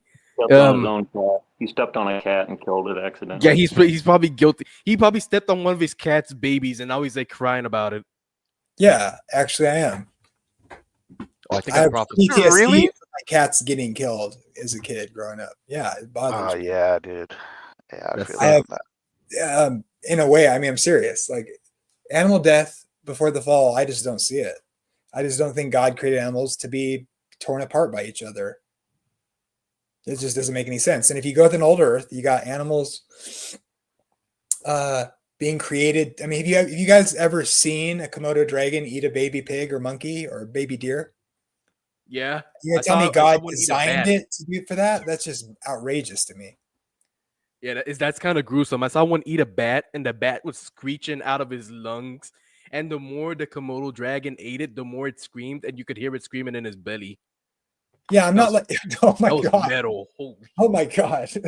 Well, okay. Yo, you I'm not, guys. I'm not totally naive. Okay, like animals die and it's a terrible. It's like whatever, right? Whatever. But like, that's a lot of animals suffering for millions of years. Like for what purpose? With the God who can raise from the dead and the God who can um, create things and create it. I mean, I guess we have to. I mean, if we're gonna have to say things evolved, then I guess we have to say special create. This is ridiculous. I mean, how far do you want to take this? This is why all of them are gonna go to heaven. Oh, you see, Jamie, he gave you an answer. They I all guess go I'm to gonna be heaven. heaven's cat lady. We're gonna have dinosaurs in Exactly. heaven, bro. This is gonna be great. Wait, I I think want to that hear. would be cool. Wait, what does Terry think? And then Jason too is here. Yeah, I so- want to hear Jason's opinion. Oh, no, I definitely don't think animals were created to eat one another. Amen, sister. I You know, agree I with want to see. everything Jamie says. in let's see, Mark Twain wrote a book called Adam's Diary, and in it, Eve is running around the garden before the fall, and she's like trying to baby all the animals and whatnot. And yeah, she noticed that some of the animals, like the vultures, were sick all the time, and she couldn't figure out why. But anyway, I like that. a little off topic, but yeah, it was No, fun. not really. No, Well, it's good. funny because she's like, she started to feel guilty, and the snake like tricked her by saying that if she ate the apple, then the vultures would, be better off. Oh, that's deep. He's obviously hitting on some metaphor here. Like that. That was Mark Twain. He said, wrote this. Story? Yeah, he wrote the Adam's Diary. Oh, I gotta check that out because Yeah. to me, the vulture is not an original creation, but it's obviously like I think it's a version of an animal that wasn't originally created to survive the way they do. And so it depends on what you mean by vulture, right? Because if you mean like the predecessor of that, which looks like a hyena that lives off of dead animals' flesh and looks like kind of like this, like with, it looks like it's really just having a bad day. You know what I mean? I don't know how much it looked that way originally. Yeah, but if Whatever. you go that route, Jamie, you're going to end up Buddhist, where you're not even going to step on a bug or a blade of grass. Why do you give it so much value? Because you I mean, have you got ever growth. stepped on a snail? Oh, don't step on it.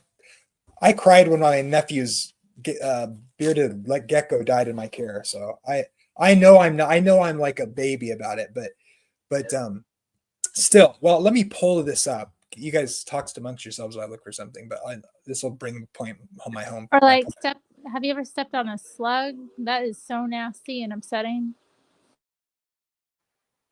I stepped on a baby chicken once and I cried. Oh yeah.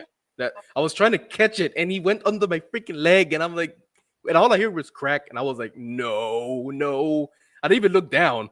It was the worst experience of my life. Oh Oh my god, man, I'm Oh sorry. my goodness. Sorry. man, that's a real bummer. Yeah, that was so sad. What do you say, Rebecca and Jason? You ever step on any baby chicks? I'm trying not to relive those moments. There was my wife hit a broomstick on a nest. We didn't know that there were eggs inside of the nest, and yeah, we killed baby chickens, baby birds. So you basically killed an entire generation of babies. Yeah. Yeah. That freaking Do you think sucks. there's Oh a my Komodo god. dragon at creation? Dr. Jason, do you think there's a Komodo dragon eating bats screaming at creation or after the fall? I would say after the fall, because if things are going back to the way they were in the beginning, yeah, everything was in peace. There's no death in heaven. So I would say those things came after the fall. During creation, he created creeping things. And like I was telling Jamie, if you give such value to a horse or a pig or a bat or a Komodo dragon, how about the creeping things that were created? You don't want to squish those if you're going to go down that road, that there is some value in not having a Komodo dragon in the creation event.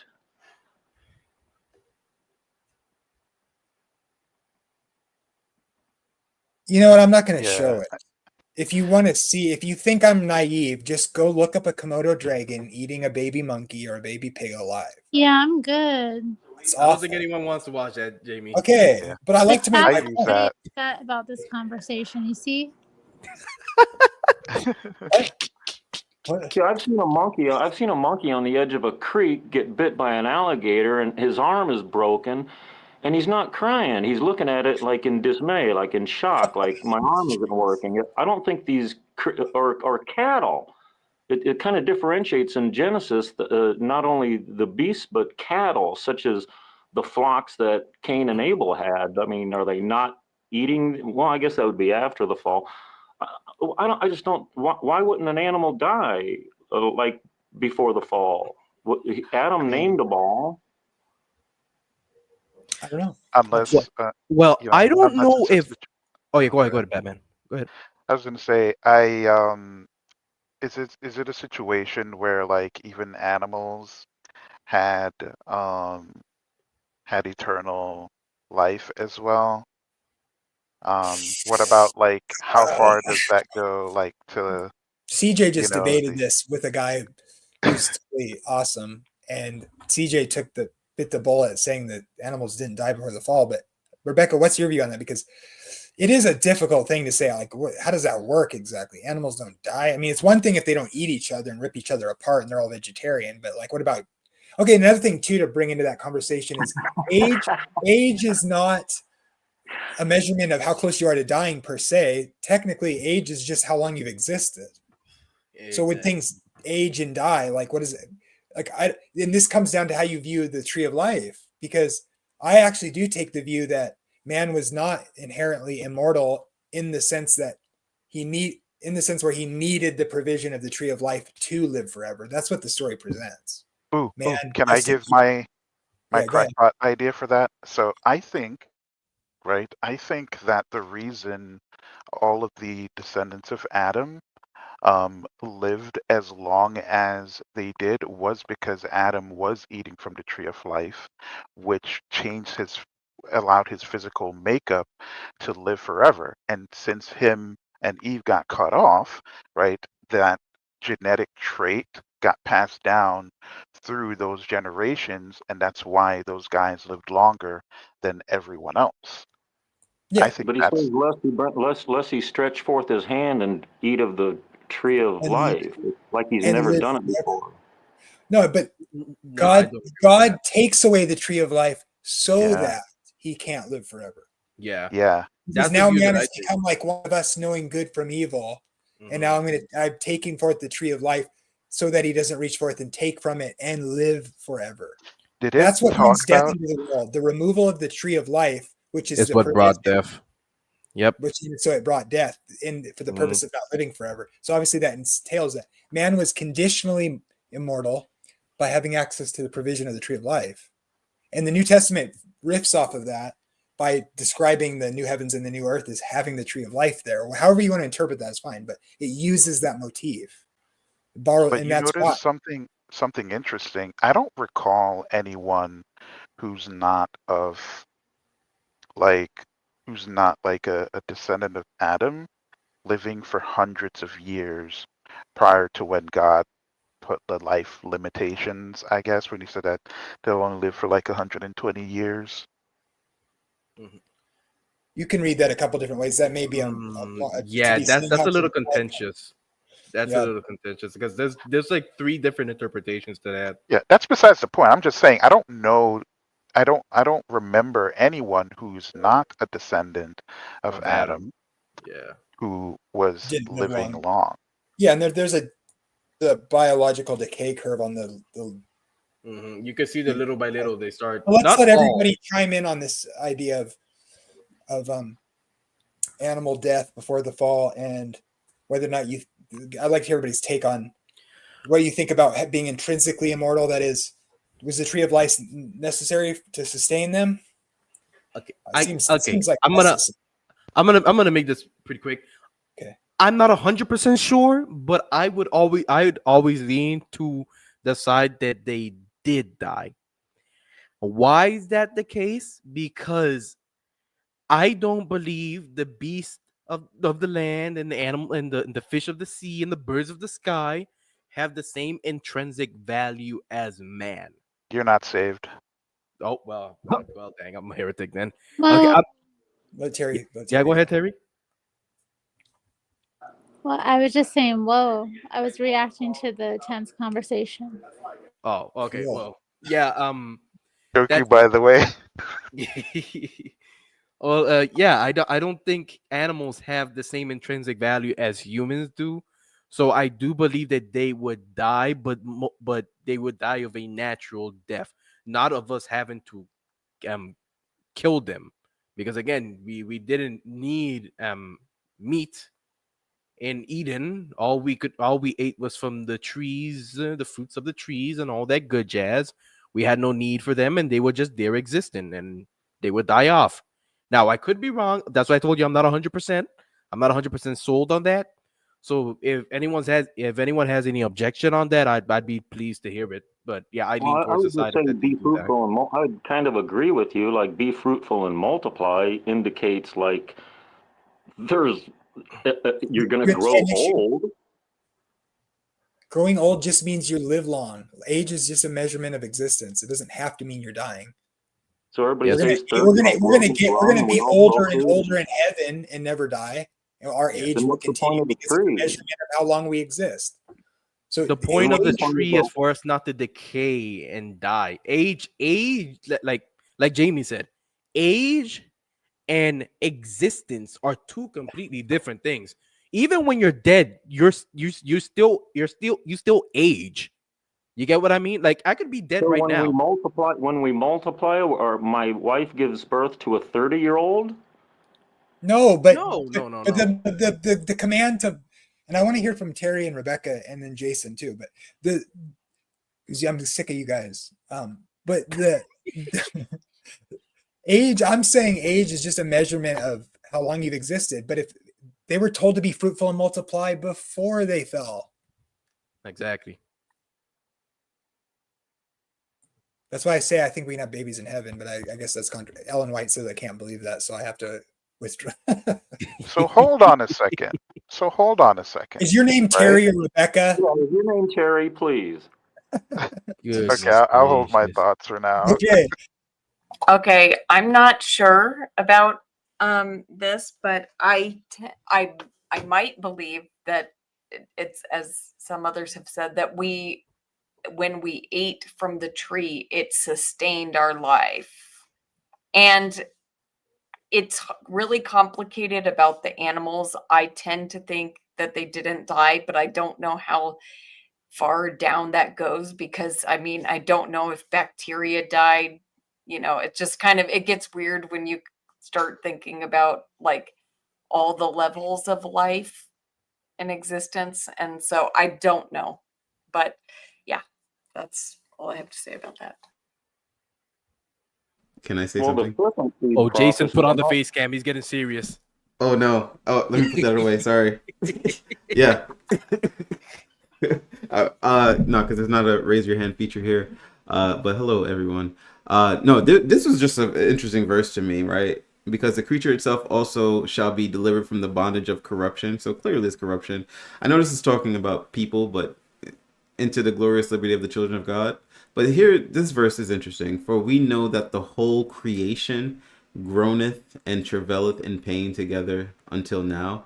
So it seems like all of creation is suffering as well. But the verse I really want to show y'all all to consider is 1 Corinthians chapter 15, verse 26. The last enemy that shall be destroyed is death. Now, if I understand that the book of Acts tells us there's a principle in Acts chapter 3, verse 19, that God is trying to put things back the way they were in the beginning, right? Repent ye therefore, be converted, that your sins may be blotted out, when the times of refreshing shall come from the presence of the Lord. And he shall send Jesus Christ, which before was preached unto you, whom heaven must receive until the restitution of all things. Right? If God is trying to restore things back, which God has spoken by the mouth of all his prophets since the world began. If he's trying to restore things back to the way things were in the beginning, and I see that the last enemy that's being destroyed is death, I'm just wondering, if things are like how they were in the beginning and death is being destroyed, could we say that there will be death for animals if death is being destroyed? And if we understand that death will not exist in the new kingdom, then how could it exist at the beginning? Almost everybody thinks animals won't die in heaven, or I mean, the new heavens and new earth, let's say, or the eternal state.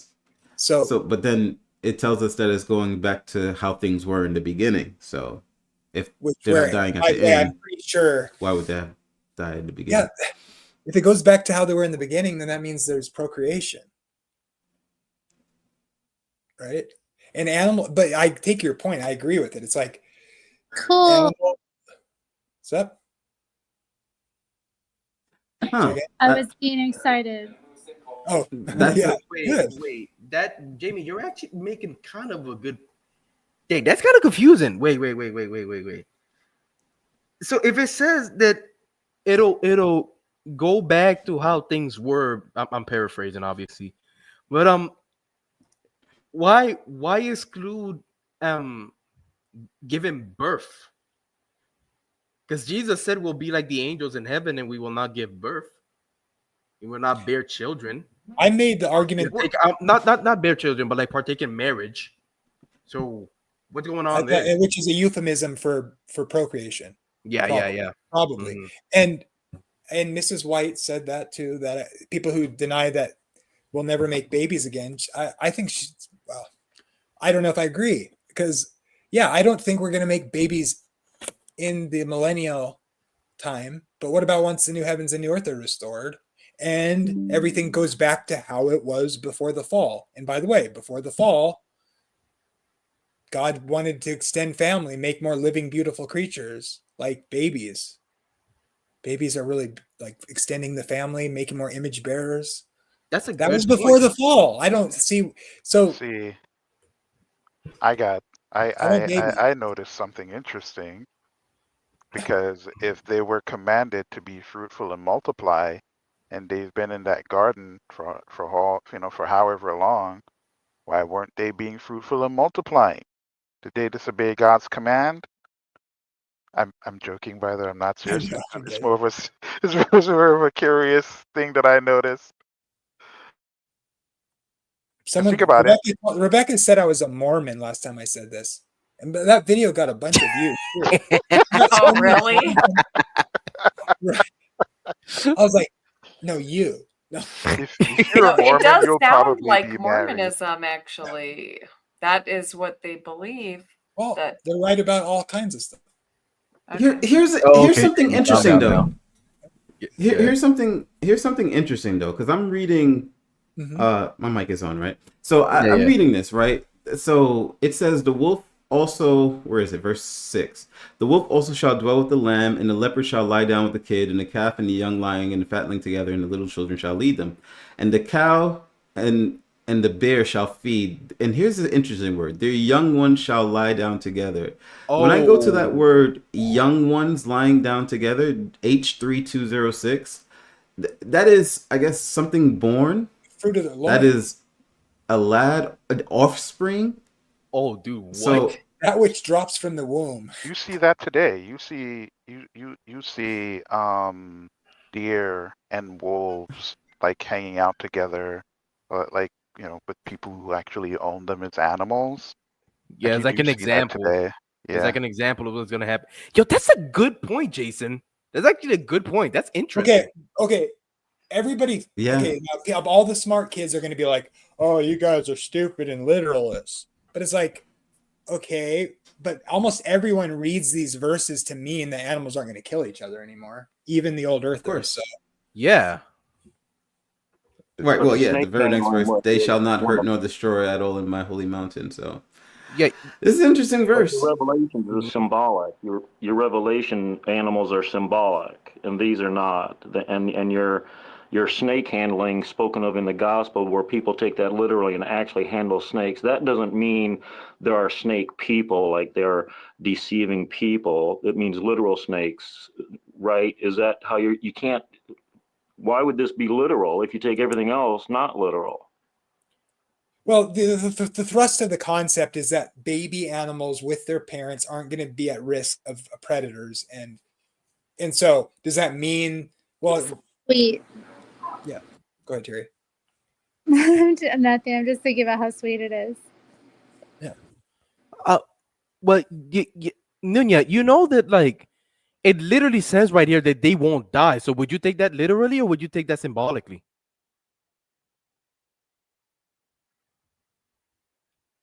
Nunya, Mike. I was trying to zoom in on the actual scripture, man. Okay, If it says that they won't die, I believe it. What they got kids coming out at what age? We're back to the thing again. No. The point that I'm making is that going to grow up. The kids are going to grow up and not die. Pretty soon we got too many people on the planet, too many penguins or something. They never die. Come on. no. You're not like my penguins aren't going to die. Well, there you go. Well, Jamie gave you an answer, but too. you can't take this verse seriously, and then when you walk back to the verse before this one, you immediately say, "Oh, it's not literal." Like it's not correlating. You either have to agree that it's all literal, or that none of them are literal. Because then you end up falling into a fallacy.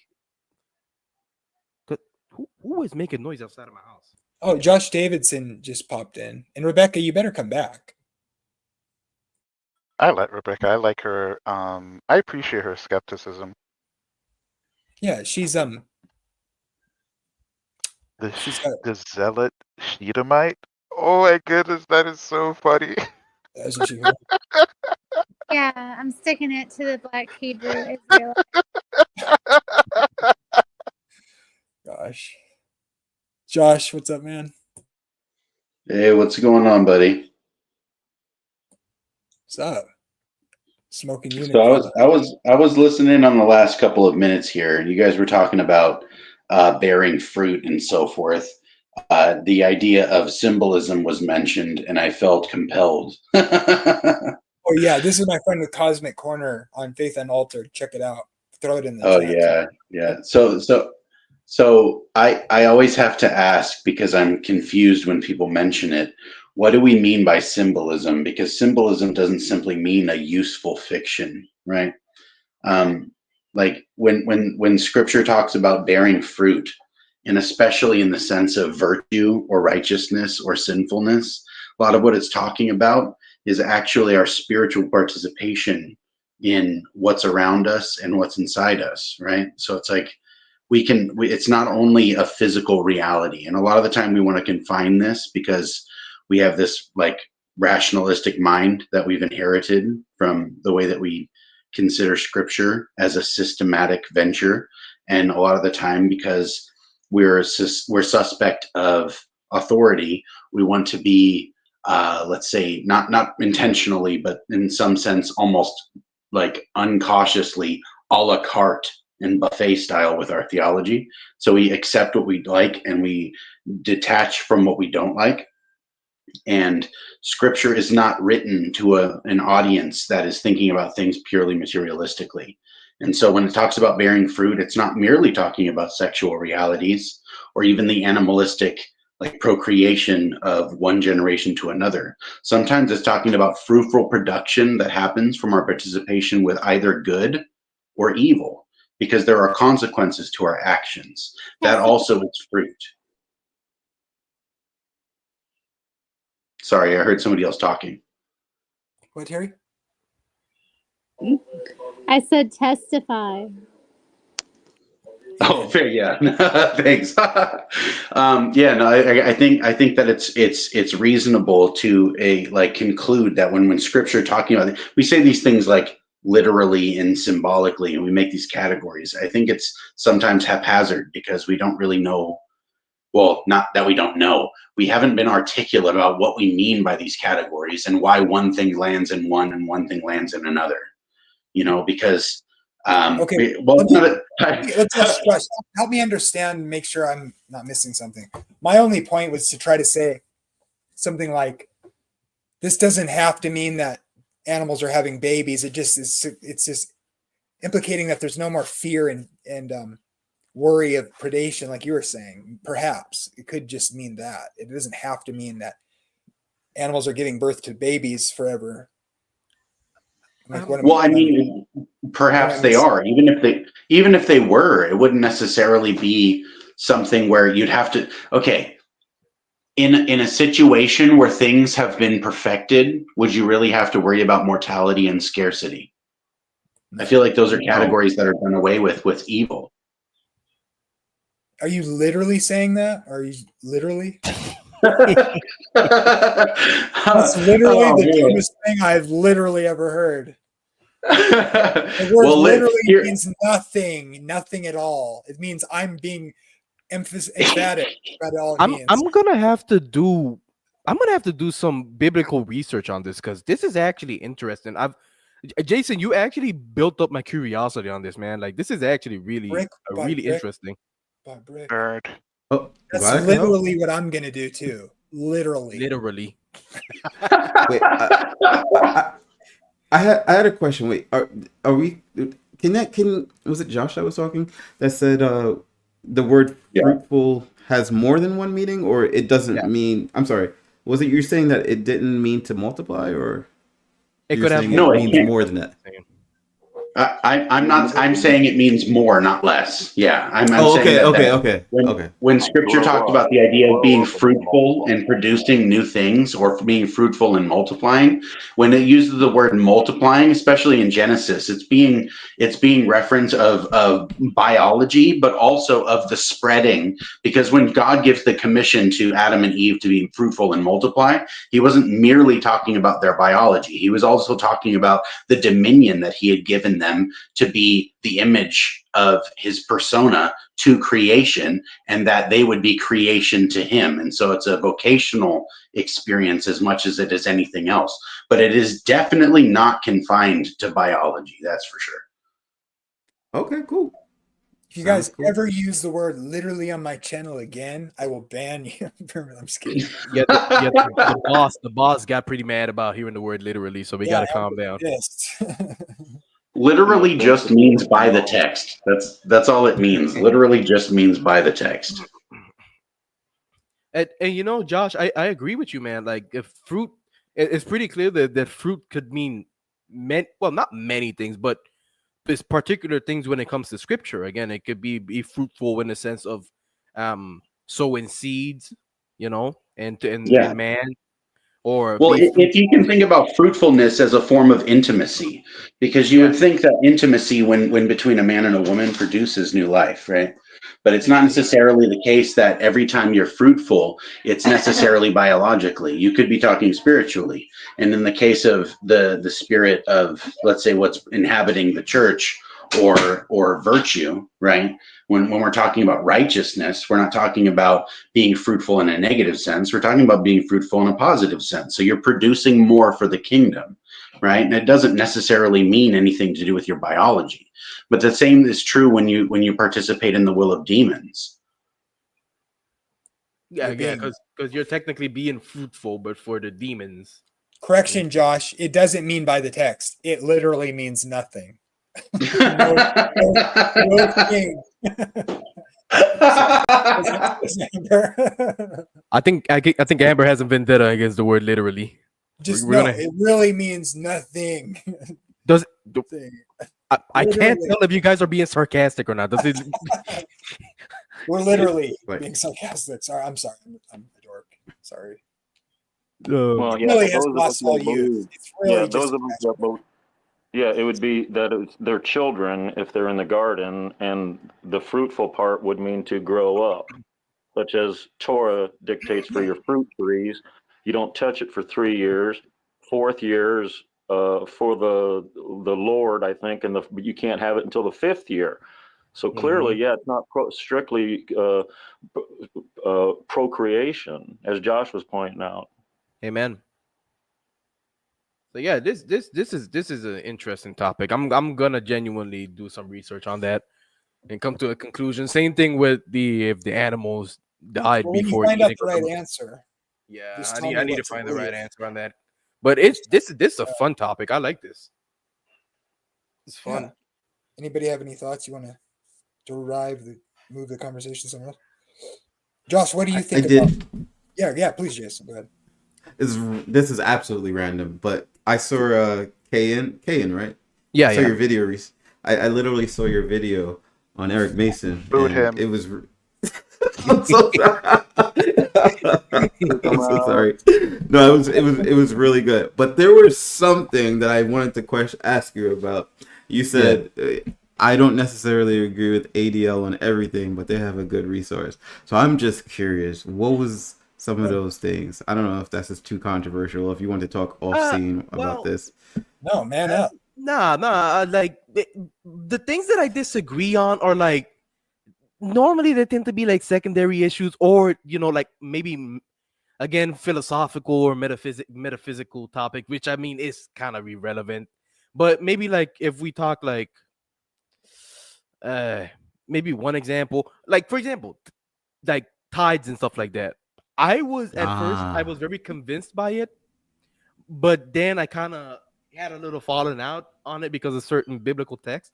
But I saw one of your live streams on, I believe it was like the Melchizedek argument, and I'm not gonna lie, that kind of shifted my mind on it, and I'm gonna do another Bible study on it to see if I can agree with it again, because that genuinely was a good live stream. So I'm kind of 50-50 right now with that, and that's one example of it. So that's just one example of something that I disagree with. And right now, yeah, go ahead, Jimmy. Pastors should get paid. Oh well, yeah. Obviously, pastors should get paid, but yeah. I'm right now. I'm 50-50 on it, so I'm gonna keep doing my Bible study on that. And like there's this when we get into like philosophical stuff. Like I know our church traditionally has always been Wesleyan Armenian. We're pretty diehard Wesleyans, and I've shifted from open theism to classical Armenianism or reformed Armenianism, however you want to call it. Right now I'm back to Wesleyanism just because I don't know what to believe in right now. But that's another example. I've been it's mainly on the philosophical camp that I've had disagreements with pretty much. Can I tell you a secret?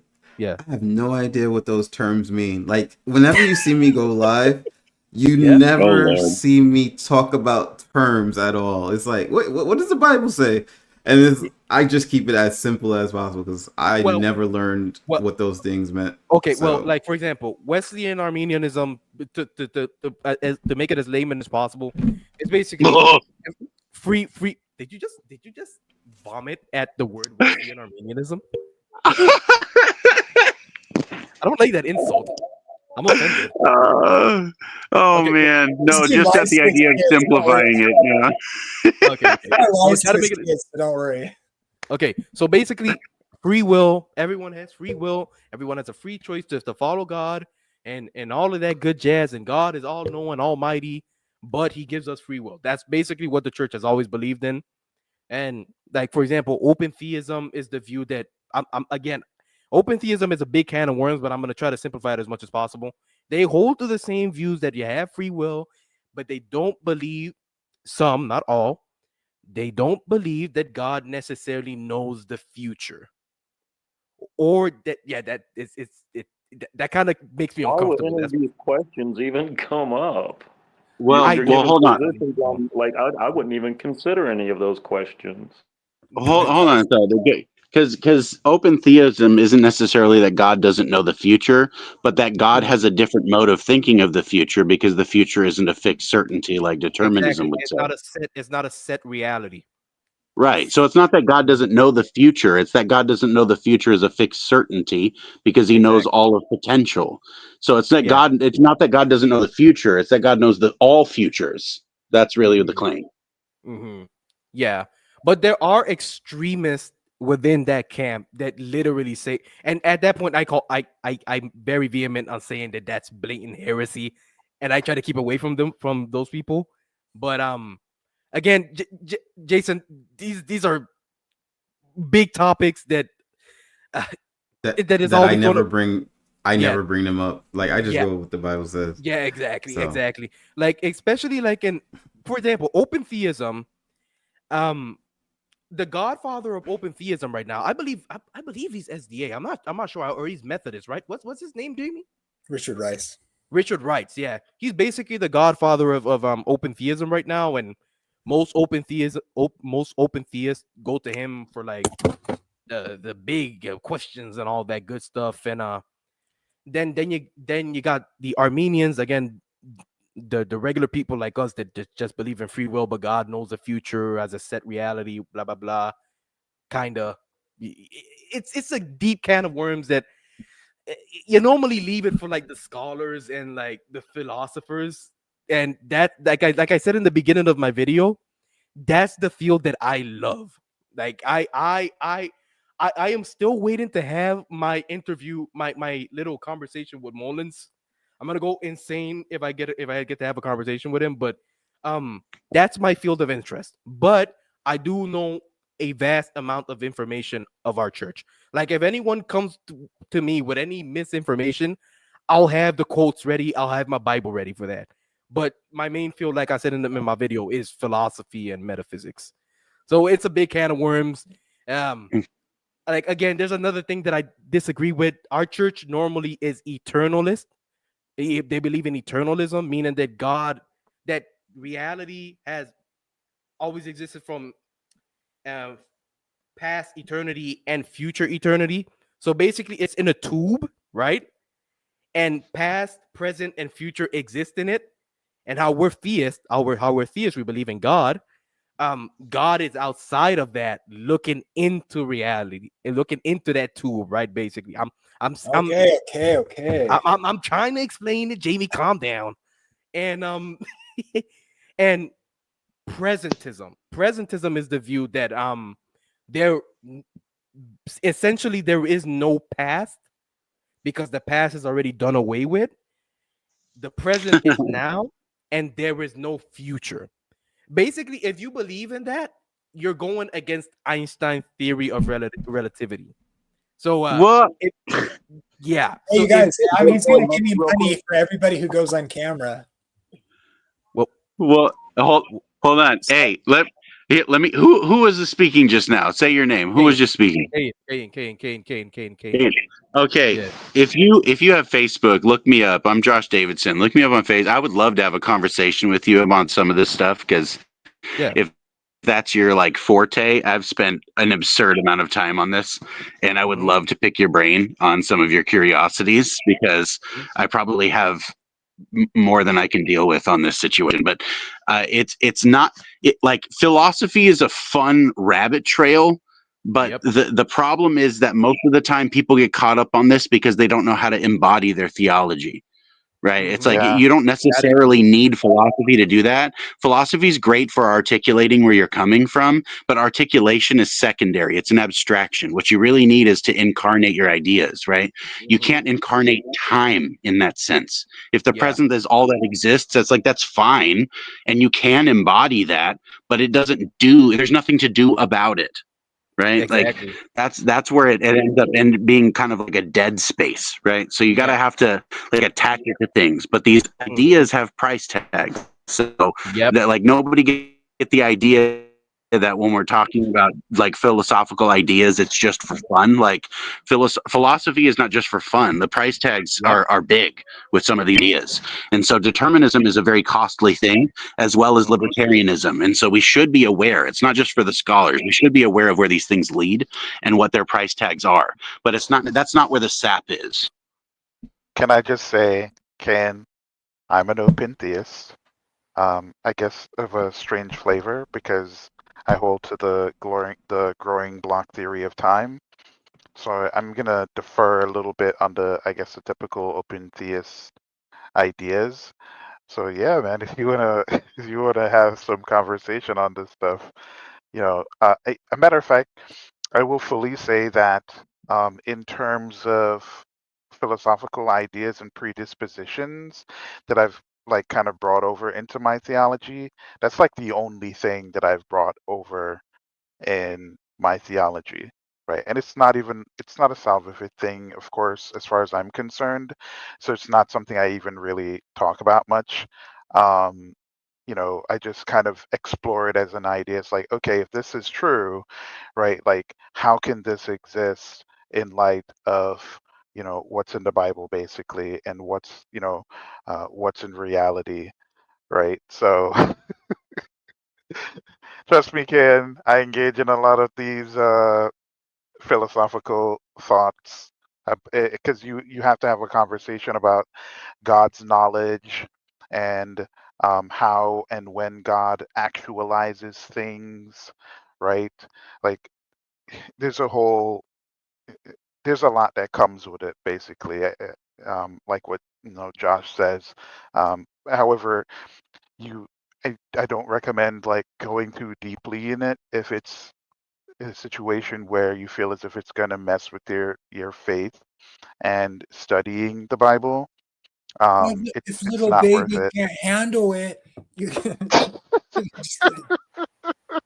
I mean, Batman's right, and Josh is right too. Like these things go deep. The moment you start asking these questions, like these questions have made me think for hours and hours and hours, and I kept debating myself on these things. Like these are very deep topics. I'm surprised Ken wasn't like, "You're not saved." I should have said that. Well, you're not saying Batman, but yeah, there you go. early. Yeah, but yeah, Josh is completely right. Although it's a secondary thing, and even though a lot of people who are not scholars don't really delve into it much, it should be something very important because it does clarify who God. It clarifies a lot of God's character. It's super interesting to delve into, and I recommend everyone to Well, it depends. So let me present an idea, right? So, and I'm sure you guys probably know about ACO. He is a free gracer, once saved, always saved, right? And so his argument is grounded in a Calvinistic type of determinism, right? And I said, well, if you're saying that God has to do things, right? You're basically saying that God doesn't have a will of his own in the first place, right? But even if I grant that, right? Like it's different to say God is saving everyone because he loves them versus God doing it because he has to arbitrarily. That doesn't make sense logically. It doesn't make sense theologically. It does not even common sense it makes sense, right? And so again, if you ground your argument in God's character, that's fine, right? Especially if you want to cling to a theology about the lake of fire being a tool to purge people of their sin. So, once God is all in all, they could exist in his presence, right? Like, even if you want to make that argument, you can't sit here and say it's because God has no choice but to do it, right? Yes, like that doesn't follow. If you say God is doing it because he loves everyone and he wants everyone to be saved, right? And to be in his presence, and he'll do whatever needs to be done to get it done, then okay, cool. It's not true, but I can roll with that. But your theology stains God's character. Yeah, don't do that. Don't do that. Man, has anybody else here been a Calvinist before, or am I the only weirdo? I used to hold to a lot of Calvinistic traits, I think- like Mary's kind of a determinism, Calvi. and the only thing I didn't hold to was child damnation, and what was it again? Total depravity. Let Terry explain her Calvinism. Oh, I don't know. I don't know much about it. I just think I might be one. She would hold to kind of, she feels that her God kept her even in her her rebellious years and she came back, and she doesn't think she like was not saved, obviously, because she thinks she knows God worked in her life, right, Terry? Well, yeah, and I also God chooses his people. I don't think it's really our will. Yeah, Okay. Well, that's at least unconditional election. It would be, but it sounds like what she's affirming is like a loose monergism rather than Calvinism necessarily. yeah. I don't. Which is, I mean, she doesn't go to a Calvinist church per se, but sorry, I don't want to speak for you, Terry. I'm just trying to translate a little bit from what you're I talking. don't know, man. Right on. well, Terry, if it would be of any interest to you, I'd love to kind of like dive in and explain some of the nuances with some of that stuff. But it's difficult for me because I'm on a cell phone. I can't tell who's talking at any given time. So whoever was talking last, you were mentioning the idea of will and determinism and necessity, and talking about God not having a will necessarily. It's not that determinism is necessarily God not having a will. It's that determinism is God being the only will. It's really divine solipsism is determinism. What you're talking about is fatalism, the idea that even God is necessitated. But no good Calvinist would actually affirm fatalism in that sense. They would all pretty much be of the flavor that God is the only real natural will that exists, and everything else is a extension of his very vivid imagination, something like that, where God is the author and all of reality is the story that outplays from his decree immutably, something like that. And so that when somebody is saved, it is immutably part of that decree, which means definitionally God can't be wrong. That's the premise of the entire thing. Yeah. The problem you run into when you have God sovereignty being exercised in too much of a way is you end up having the outcome of that is God sort of deciding every sin and horrible thing that happens as well. And so that's kind of, this is ultimately the give and take, is you're sacrificing into how much does God operate in deciding what happens. Most people have the implication or the intuition that God has been working in their life to make this happen for them, their faith and everything good about them, and that feels right. And but when you take that to too far, now you end up making God the author of evil or something. And in a sense, God is the author of all things. So why is there evil?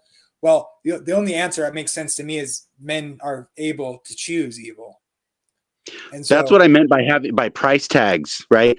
Ideas have price tags. That's what I meant earlier, is that you ideas are very costly, right? And so Calvinism is costly because it goes beyond providence into determinism.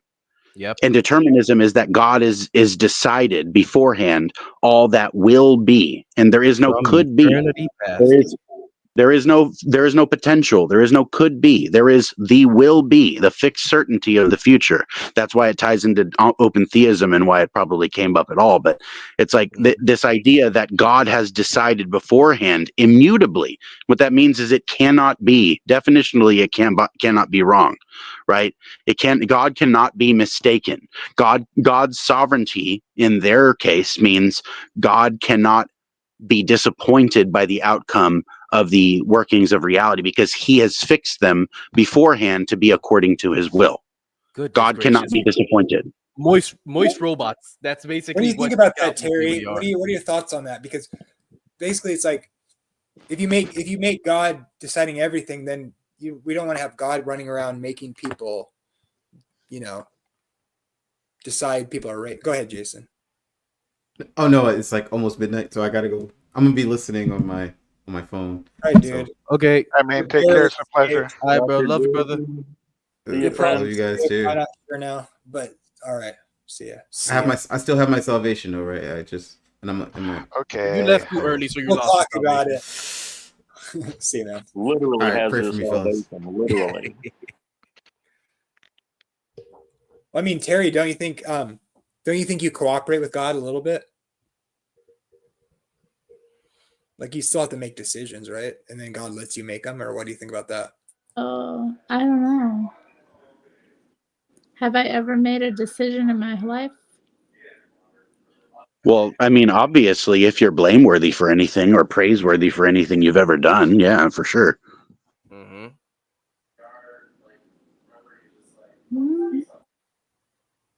You don't have to There, respond. there's Yeah. literally like there would be no sense in blaming someone for anything that they weren't actually culpable for, and culpability has to be attached to something. Otherwise, justice doesn't have a meaning. You know. And Yeah. that's But why I Josh, can't. all I hear when you talk is I just hear a beard. It's And that's loud. why I know.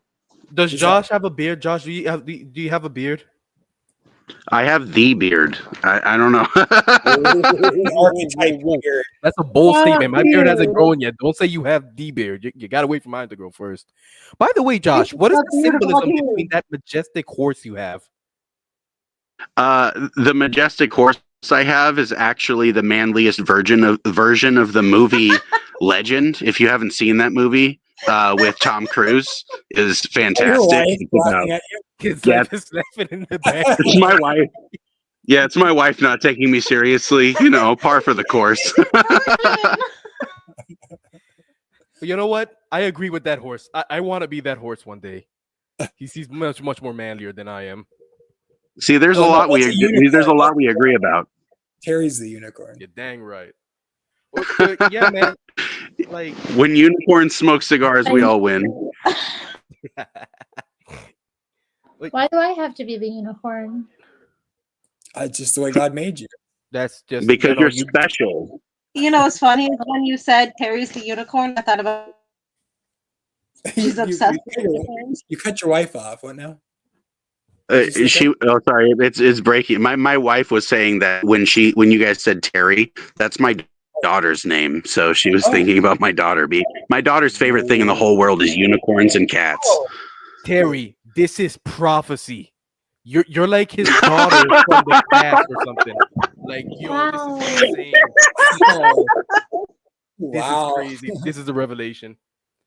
Now give me $1,000 to sow a seed, please. I made prophecy for you. I'll give you $1. That's facts. Emily is awesome. This is objectively true.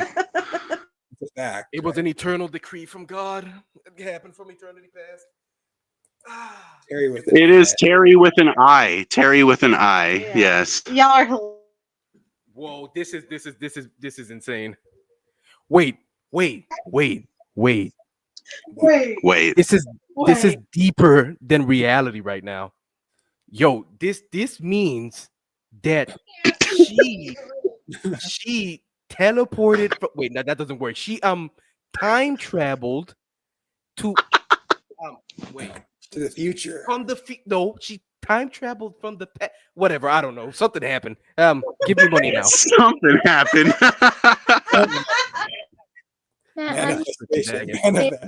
Prophecy fulfilled. He gave us money. We're good. I shall go to sleep now. Based name for your kid, though. Yeah, that's such a base name. It's truly a base name.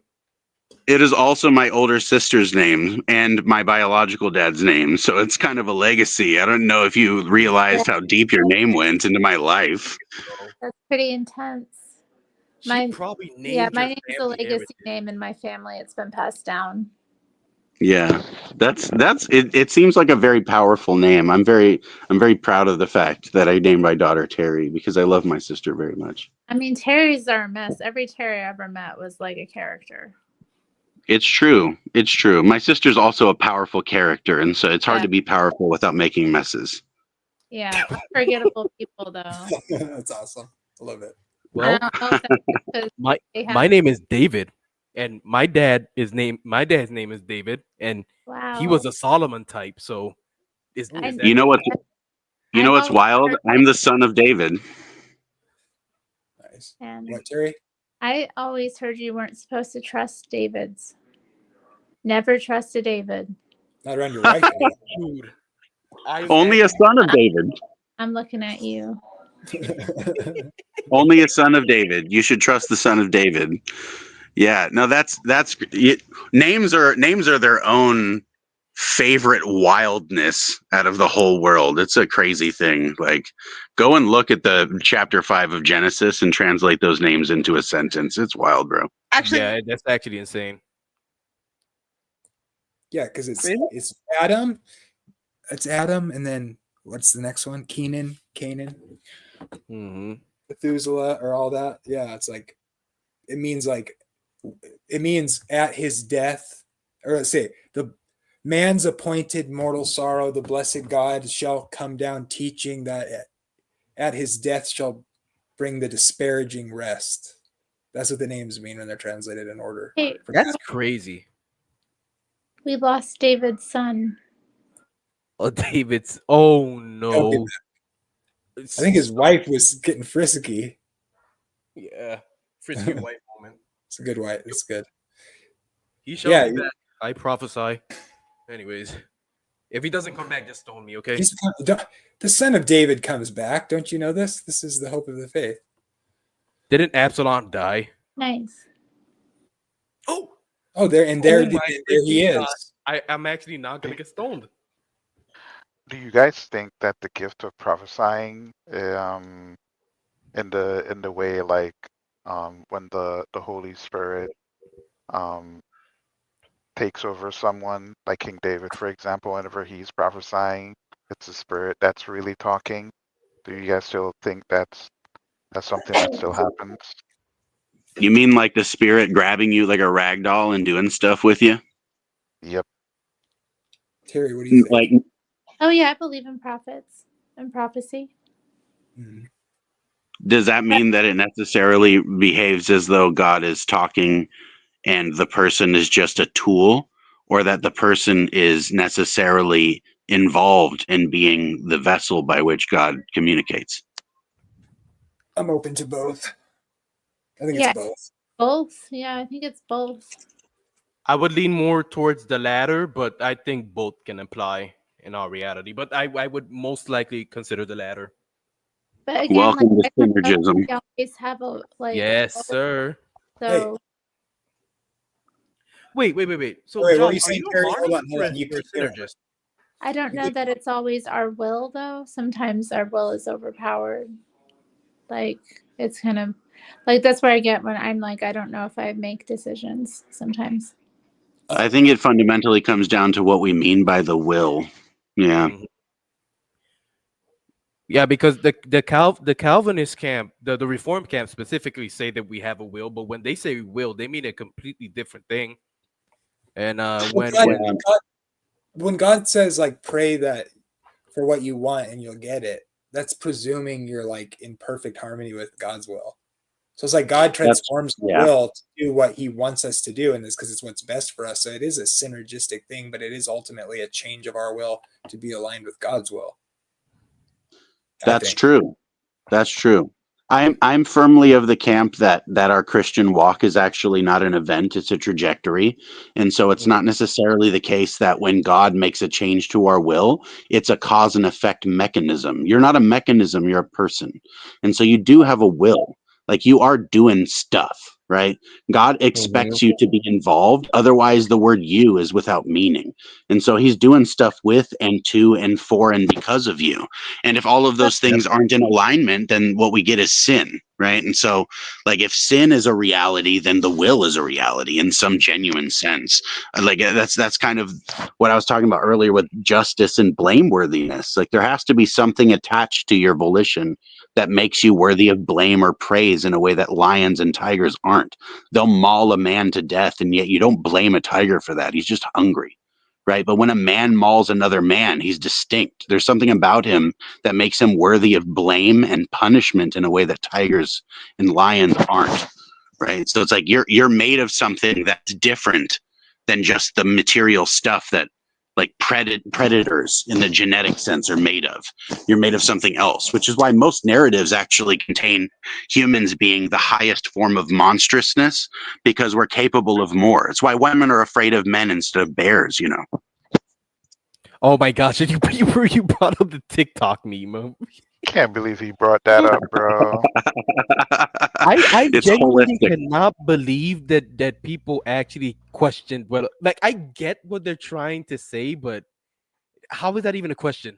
You know, How is Because what? man is appalling. That's why. Because mankind is appalling. It's the same thing we see. It's like that's why we're suspect of authority in the first place.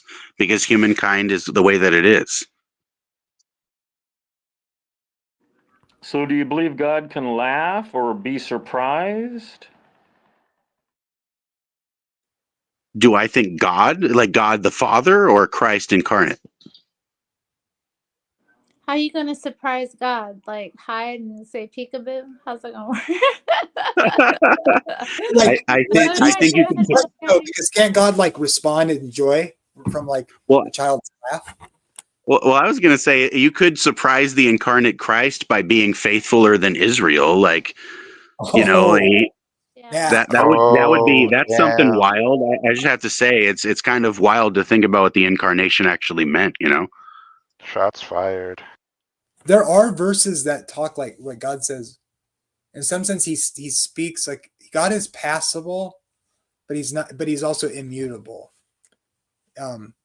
So that means God is really responds with emotion. It's just not emotion that's. And this is I'm just kind of saying it like it's true, but there's plenty of verses that indicate that God is passible, which means he's involved emotionally with us. Yet Yeah. he's mute. He's not mute. He's immutable in that he doesn't. His character is unwavering. I don't know about the immutable part. I don't know. Immutable means God's. There's different ways of constructing immutability. I'm just saying his Okay. his character So, of love doesn't. so Isn't when gonna you be. mean immutable, do you mean it in the reformed sense, or what do you mean it? In what way do you mean it? That's what I want to know. His philosophy brain is going off I'm now. sorry. I just Oh can't. no! Oh no! Look up Jamie immutability. just triggered it. Look up John Peckham, and on immutability. Well, listen to my thing on the passible potter and the contingent clay. That's watch. Okay. Okay. I'll just watch that. I'm not gonna try to. What? Okay. Yeah. I'm just gonna watch a video. What is it called again? It's called the passible potter and the Okay. contingent clay, and it's on Jeremiah 18. Okay. If you search it on my channel, you'll find it. Okay. I think probably the most intuitive way of thinking about immutability without being weird and making God into a machine rather than a person is that God is not controlled by the passions. That's literally all it would require is that God is free from the passions, and immutability is freedom from scarcity and the need for like our drive behind mortality to be the thing that chases scarcity and impulsivity. Like God's not impulsive. Right, exactly. Right. God Yeah, there's doesn't a make reason it says decisions that based he's on long passions. suffering. That He's doesn't. not flying off the handle. He's not Yeah, doing he's something he he's regrets. not winging it. Basically, he's not winging it. That I agree with. Or God loves the baby dinosaurs. I was gonna ask, is that a dinosaur or a lamb? Like, what's going on there? I got I think in the original image it was a lamb, but yeah, somebody photoshopped it or did something with dinosaurs or did an original rendition. I don't really. You know what? I don't disagree with that picture. Exactly. I I mean, don't disagree it's either. a bit trolly, you know. I like it because I like to troll Christians because I'm like, dude, I think it makes a statement. Like, You got to be like, troll oh, everyone. I mean, Yeah. I mean, I think that at least soulish animals do go to heaven. And if dinosaurs are soulish, then Jesus will be hugging dinosaurs. That's actually all a good animals point to are bring up. soulish. That's what I was trying to think about. Do animals? What do you guys think about that? Do you think animals have souls or not? I don't think so, but what do you guys think? yeah. There's a scripture about that. All the souls are mine. Well, depends on what you mean by soul. All living creatures are described with having what is defined as a soul, but I'm not a dualist in the same sense that people are, but they become living creatures in the same way humans do, except for Josh. I am mostly living. I am mostly living. I am also very tired, but I'm mostly living right now. I'm a loose collection of particulars persisting through space-time, maybe. That's the most real thing about you. The thing that outlives transformation. That's the most real thing. What are you, Terry? I'm gonna pop out, so I'm just gonna say good night. Good night. All right. Good night, Terry. You have a good night. All right. Good night, Terry. Bye. Bye bye. Bless the Lord. Nice to meet you. You know, if dinosaurs end up in heaven, they can't be called dinosaurs because it means terrible lizard. That's funny. All right. What? Wait. That's actually Dragons. a good another. What would did God just call them the beast of the land? Was that what God just called them? Now he called them behemoth, dog. Read Job. Oh yeah, right. Behemoths and all that. That's actually true. Oh my God. Behemoths, leviathans and stuff. Yeah. I'm not Yeah. going with that. I That's don't metal need that as to heck. be dinosaurs, but whatever. Jamie, what did you say? I think reading Behemoth and Leviathan, like, oh, are they describing creatures that are what dinosaurs are? That's fine and all, but it's like missing the point of the theology that's being described, I guess. I mean, yeah, Yes. I get it, but like leviathans and like they're metal as heck, you know, like they're freaking large and cool, and Right. and they're large and cool. So It suggests that maybe it's a living creature that somebody saw, but like it's really theological is the import there, then how it's used in the New Testament too. So like when people get caught up, it's like I'm a young Earth creationist. I believe in dinosaurs and people existing together, but to argue that those things are just merely talking about proving dinosaurs in the Bible, it's just like this missing the point. That has theological import. It's complicated. complicated. Wait, I'm doing something very important right now. It's talking about a spiritual power that opposes God and its attributes, but is that a mythical creature merely? Perhaps not. I don't know. Well, why would it have to be mere to be mythical? I think that's probably part of the problem. Right. I'm like kind of speaking to the people who want to think it's merely wanting to describe some beast like it's some sort of scientific book. I'm not saying that that doesn't have a connection possibly to the idea that there were creatures that were told by modern science or whatever, quote unquote, that couldn't be the case.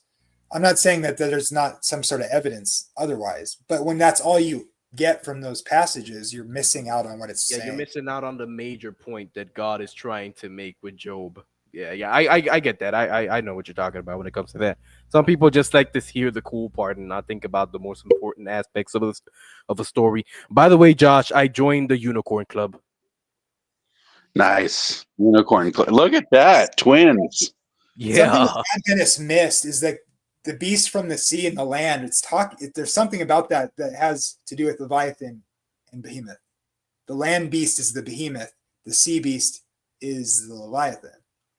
And that is Leviathan. Yeah, and it is Satan, which is the spirit that swims in the peoples, kind of thing, right? Like in the chaos of the waters of fallen humanity. And Behemoth is, I think, but most people don't cash this out, or they want to attach it to some political power in the past only. That is the land beast that gets imbued with the power of Satan, Leviathan, in a particular sort of way that comes together. The sea beast and the land beast, one gives power to the other.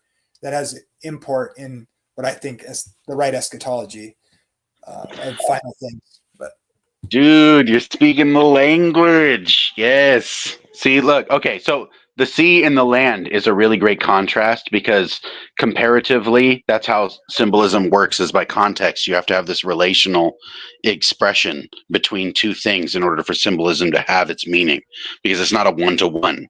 So it's like Leviathan in that case would be unfettered rebellion, and the behemoth, being the land monster, would be an excess of order. So it'd be tyranny and rebellion, which have they definitely have governmentally, they have their tie over, right? Because they're the antidote to one another.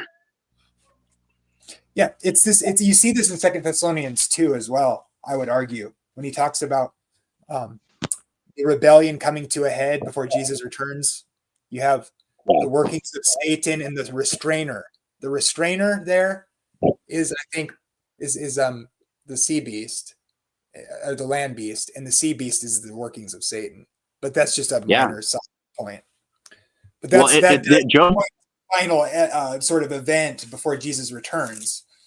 So, and Job's point is really like that God has jurisdiction and power over both. That's really Job's point, is that neither of those are anything that could in any sense stand in any formidable way against God. Like God owns them in like a almost polemic sort of mockery way, like puts a leash on them, like it's he sees where it's all headed, and he's allowing it, and he's warning us. It says it'll happen by the workings of Satan when the restrainer is taken out of the way. And then it says, and then it describes the one who's opposing God, but then it says God sends that strong delusion. It's not because Satan is God, Satan is God's lawyer or whatever, but in a sense, in a weird way, he is, because God's in charge and he's not being taken by surprise, I would argue. That's why it's in the text warning us to fear God and keep his commandments and stuff like that. But well, it's on the same level as like everyone's going to be a tool, but you have a choice whether you're going to be a Judas or a John. Like you're going to be used by God because he has the jurisdiction to do so. But that doesn't mean you necessarily have to be a Judas. You could be a John, but one way or the other, you're going to be used for divine providence. But it doesn't negate the fact that you're real, like you're a person. Yep. And I like to use the word prove. God is proving people, like he proved Pharaoh in his rebellion. I could have hardened Pharaoh's heart. God, that wasn't like some sort of divine God had to make, you know what I mean? Like determine it to happen, going in there and like making it happen to make sure it happened, dude. You go tell some bum, oh, the real God is telling you to set your set my people go. And he's like, dude, I'm in charge of like the world and I'm a half God. Like, I'm not going to listen to you.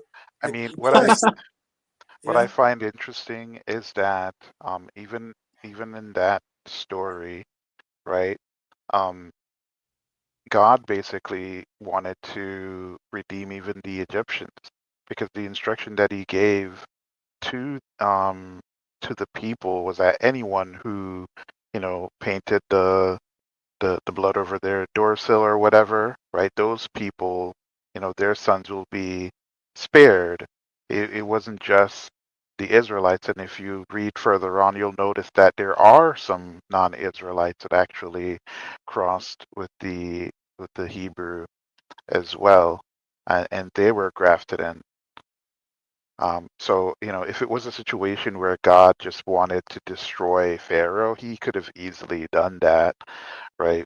But I think just like the devil, right, whose heart is hardened, right, he wanted to give Pharaoh the opportunity to repent and relent.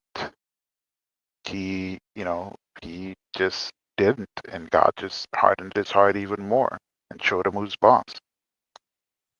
Exactly. That's what God did to the Hebrews in Christ's day. They were Pharaoh in Romans chapter 9. Yeah. Here, let me throw this out there real quick, since you're on that. When Moses asked Pharaoh, "Let my people go to do 3 days journey to do a sacrifice," does that sound like proof of a Sabbath was already instituted by them at that point? 3 days there, a day to sacrifice, 3 days back, and you're back by the Sabbath, and then you work for Pharaoh again?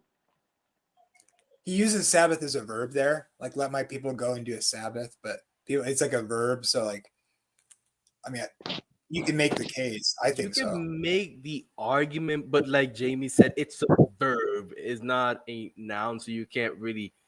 It's complicated. It's a verb, so you just can't put a definitive mark on it, man. It's not very strong argument, in my opinion. Well, My I guess answer is I don't know. I guess I was focusing on the 3 days, not the sacrifice. He said, we want to go 3 days to make a sacrifice. So that's 3 days there and 3 days back. So Michael, I don't know what you mean about the Sabbath as a verb or something, but like I'm trying to make it a verb or something. But no, that would be my only reasoning. The 3 days there and the 3 days back. Yeah, maybe it's good. I'll have to look at it. I I'll think get that back might to actually you. like. Oh, go ahead, Jamie. Sorry. So I'll get back to you in 5 years if you're lucky. But No, I was going to say, I think as far as hermeneutics goes, I think that principle of first mention, I can't remember anything prior to that of the mention of 3 days explicitly. So that might be a precedent for the death and resurrection motif that's explained through the sign of Jonah, right? Like that might be one point of contact for continuity throughout the Old Testament because God has a tendency to do that. So it's not necessarily that it has to be attached. Oh, he just dropped out. Sorry. he'll be back. Weird. It happens all the time. Um, He lives in Nebraska, for goodness sake. So Yeah, Got so like the raptured. internet in Nebraska is like trash, he and it uses goes a out of corn every cob way. for a microphone. So yeah, I mean, Is Nebraska even like a state? Like, does Nebraska even exist? Yeah, I think that maybe if you kind of took the idea of, you know, the 3 days as something that has direct continuity, not necessarily to the law, but to its fullest manifestation in the incarnation, the Christ is the thing that gives meaning to 3 days rather than merely the law. But the law has it's weird. Again, like as somebody said, it's complicated, but it's not necessarily something that has to have a one-to-one reference.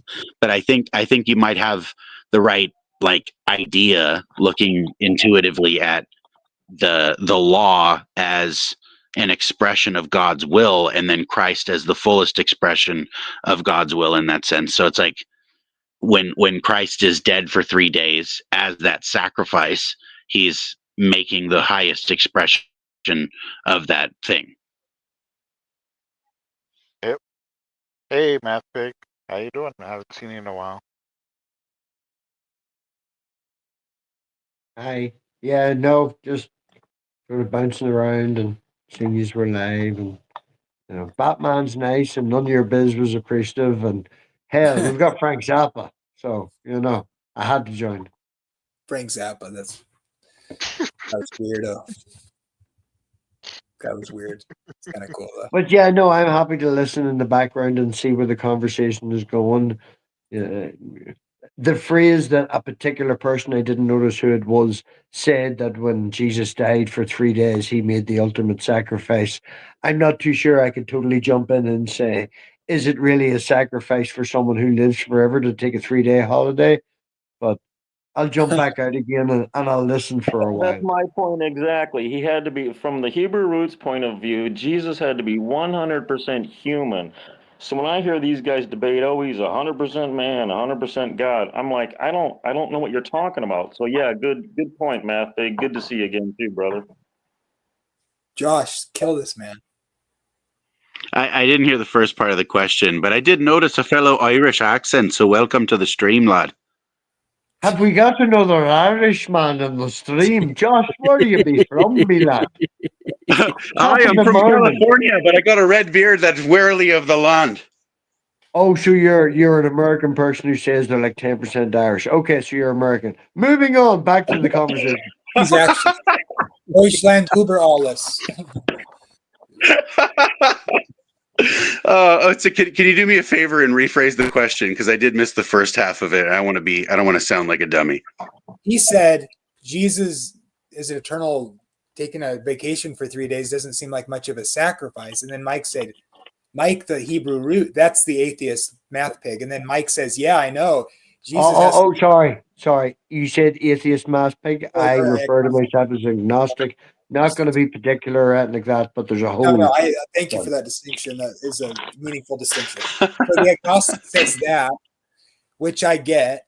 And then Mikey says, he's a Hebrew root heretic, not saved, all that sort of thing. He says, yeah, Jesus needs to be 100% human, kind of agreeing with the filthy agnostic guy because they're both not saved, and then all that, Am I filthy? So I said, kill this heretic with your doctrine, Josh. Wait, Nunya, quick I question. put you in the same phrase as Frank Zappa, and you called me filthy. I retract my statement. Yeah, now you're not beautiful, Jamie. He gave you a You're chance. not beautiful anymore. He had his Jesus hairstyle as well. Homo Jesus is who I am. Hobo Jesus, that's what you are. All right, Anyways, so Josh, go ahead We're and talking answer. about okay. let's not make this about me. So Let's make okay, it- so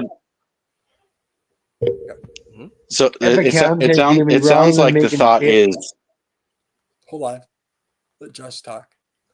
Oh, sorry. No, I it, did it's it overtalk. sounds I was like the going to say thought is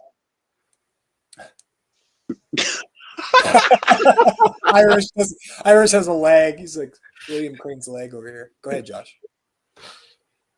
oh, it's what he gets for being so far away. I think that the question is something like, if Christ is human, then he can die, but for divinity, it seems like a small price to pay. Right? Am I catching on? Yeah, that's what he was implying. Yeah. Is that Okay. aimed at me? Is that I aimed at me? think this misses. I'm not sure. If it sounded like you were the one that was making the thought that it was a low price tag for divinity to if I pay can today. if I can give context and get like 30 seconds, I talk very fast, so it's fine. Whenever I popped in, I think you just left, and I said that it was great. Thank you very much for Frank Zappa letting me on the panel, and I would rather sit in the background and listen for a while. The only thing that I have an issue with is the idea that someone who takes the 3-day thing when they're immortal is a vacation. I'm paraphrasing, but I was happy to sit in the background and listen to the conversation, so to speak. And it just, you jumped back in when we were back and forth, and it's natural. It happened, you know. But I'd rather sit in the background for, 5-10 minutes, listen to the conversation. But it is what it is now. So, You hi brought this from up to me a Ireland. long time ago. My view is that Jesus is both God and man, but by being in, and Christians don't like me saying this, even though I hold to the hypostatic union, the classical idea. I think he authentically lived as a human, and he authentically experienced dying. And my view of death is ceasing to be alive. And so Jesus was a human person who died and was dead for 3 days, but his body didn't cease to exist. He was a dead body that didn't see corruption, and it came back to life. Now, even I suppose you're going to even have a problem with that and say, well, that's still not a big deal if he knew he was going to come back to life. And I say that, I just say he suffered a human death naked on a cross. And people don't like it when I say this, but I think he did feel forsaken. He wasn't actually forsaken, but if you're the human, if you've always been alive and you take on human flesh and you're living an authentic human life, and you're depending on the Father in the same way we do in some sense, and then you suffer dying, going from being alive to death, I think he honestly, that has to have some sort of feeling of forsakenness in that experience. I don't think he just teleported to heaven when he died. I think he died and he was actually dead for 3 days. And to me, that means ceasing to be alive, conscious. So that's my view. But I still hold to this hypostatic union. And so I think Just to clarify, that's your view on the state of mind on Jesus and why he died on the cross. You're also in agreement that Jesus is God. So that is your view on what the mind of God was doing. I think the mind of God ceased to be functioning while Jesus was dead, in the sense that the human person Jesus ceased to be alive. And it's the same. Well, where was the Trinity where Jesus was dead? Where was the mind of Jesus when he was 3 dividing cells in the womb of Mary? Or was the mind of the Logos then? Well, I don't think that the mind actually develops until, something like 20 weeks or so. Right. So it was just that person was that guy. And the Logos wasn't in there thinking, how long till I get out of this oven? He was developing like a baby does. That's my view. I could be wrong. So it is an idea of, A and B are different entities, but they're both the same. I don't know about different entities, but I would say there are relevant distinctions. Like in the Greek, there's a difference between the word life that refers to your bios, which is your physical vessel, and your zoe, which is your spiritual, or the nous, which is your intellectual connection with the divine, and so forth. And so it's not necessarily like everything can be reduced down to one thing. Language is far more complex than that, let alone theology. So it's not like a thing that we can cynicism away. And so that's why I have a tendency to be very wary of like reductionistic arguments, because they're very A person asked me a person asked me the other day, Josh, about what hill would I die on, and you know, my only hill that I will actually die on is that words have more meanings than definitions. I don't believe in the fucking dictionary and all that bollocks. I will believe that words have usages, and you're trying to use them to convey. So I 100% agree with what you're saying. Well, and also it's not the case that words have an objective sense, right? Like, we come from a world where we use phonetic language, where each letter is made to be a sound rather than a meaning. It used to be that pictographs were language, and that had full context and meaning built right into each symbol. And so it wasn't the case that everybody had such a disjointed analytic mind, right? Like, we didn't have decontextualized sounds for letters. We had full-on pictographs that meant something very particular. And so language has developed into something much more explicit and complex, but it also lost meaning in the same sense. I don't know if you guys have ever heard of Ian McGilchrist. He has a book called The Master and His Emissary, which talks about the two hemispheres of the brain. It's very profound, but it explains how in the Western world, we've become enamored with trying to use the left brain employment of the left brain to try to account for everything, but the left brain is self-confined and it doesn't understand the other. It makes everything mechanistic. It views contextless data points, and it makes things let's say atomized. It breaks things down into pieces, but it doesn't know how to see a full picture. Your right brain is fully embodied, but it's not articulate, and so it can see a full picture. So it's difficult to look at these two things and understand why it is that we're thinking about this problem in this way. We have a very analytical mind, and that's a byproduct just as much of our brain as it is from the Enlightenment. So we're just on a convenient side of history to pick things apart this way. Most of human history wouldn't have thought this way, and so when they used this language back then, they weren't trying to answer us, if that makes sense. Where are you? Where are you? Are you having a good time right now? I'm stealing that argument. May I tell you an anecdotal story which sort of half agrees, sort of aligns with what you're trying to put across, with the people putting a lot of emphasis on the words and the history and the culture of where they come from? I guess. Sure. Do you know the history of Northern Ireland? Vaguely, probably not as well as you. No. That's Scotland. Okay. Do you know that the Catholics don't like the Protestants? Okay, that's the basis of it. Yeah. Oh yeah, I have a Catholic grandmother and a Protestant grandfather. I'm fully aware. Oh yeah. My daughter's a mongrel. She's half and half. You know. Anyway, I work with a particular person who would refer to themselves without any disregard as an Irish person. And I found them the other day when we went round for breakfast having an argument with a person who's moved here from South Africa, talking about the word bold, B-O-L-D. And in Northern Ireland, we use that as a reference to you've been a naughty person. And he was making this argument, and it actually turns out that it comes from the Ulster Scots tradition, which is a very English to the point of like zeal. You know, it's a very English Ulster Scots thing, and he was fighting for something that he has incorporated into what he defines as Irish now, even though the roots of where it comes from his enemy, comes from the people who were sent over to destroy them and stuff like that. And he sat there and got very animate and very articulate and was like, "Roar!" to this South African person, going, "This is an Irish term that we use." But like 3 days ago, he refused to refer to himself as Northern Irish. He's definitely Irish, even though he uses Northern Irish dialect words. That's a very Protestant thing to do, to take your legacy and disdain it. I don't know what you mean. I would consider myself agnostic. I do come from a Protestant Presbyterian root, but I'm not sure of the context here.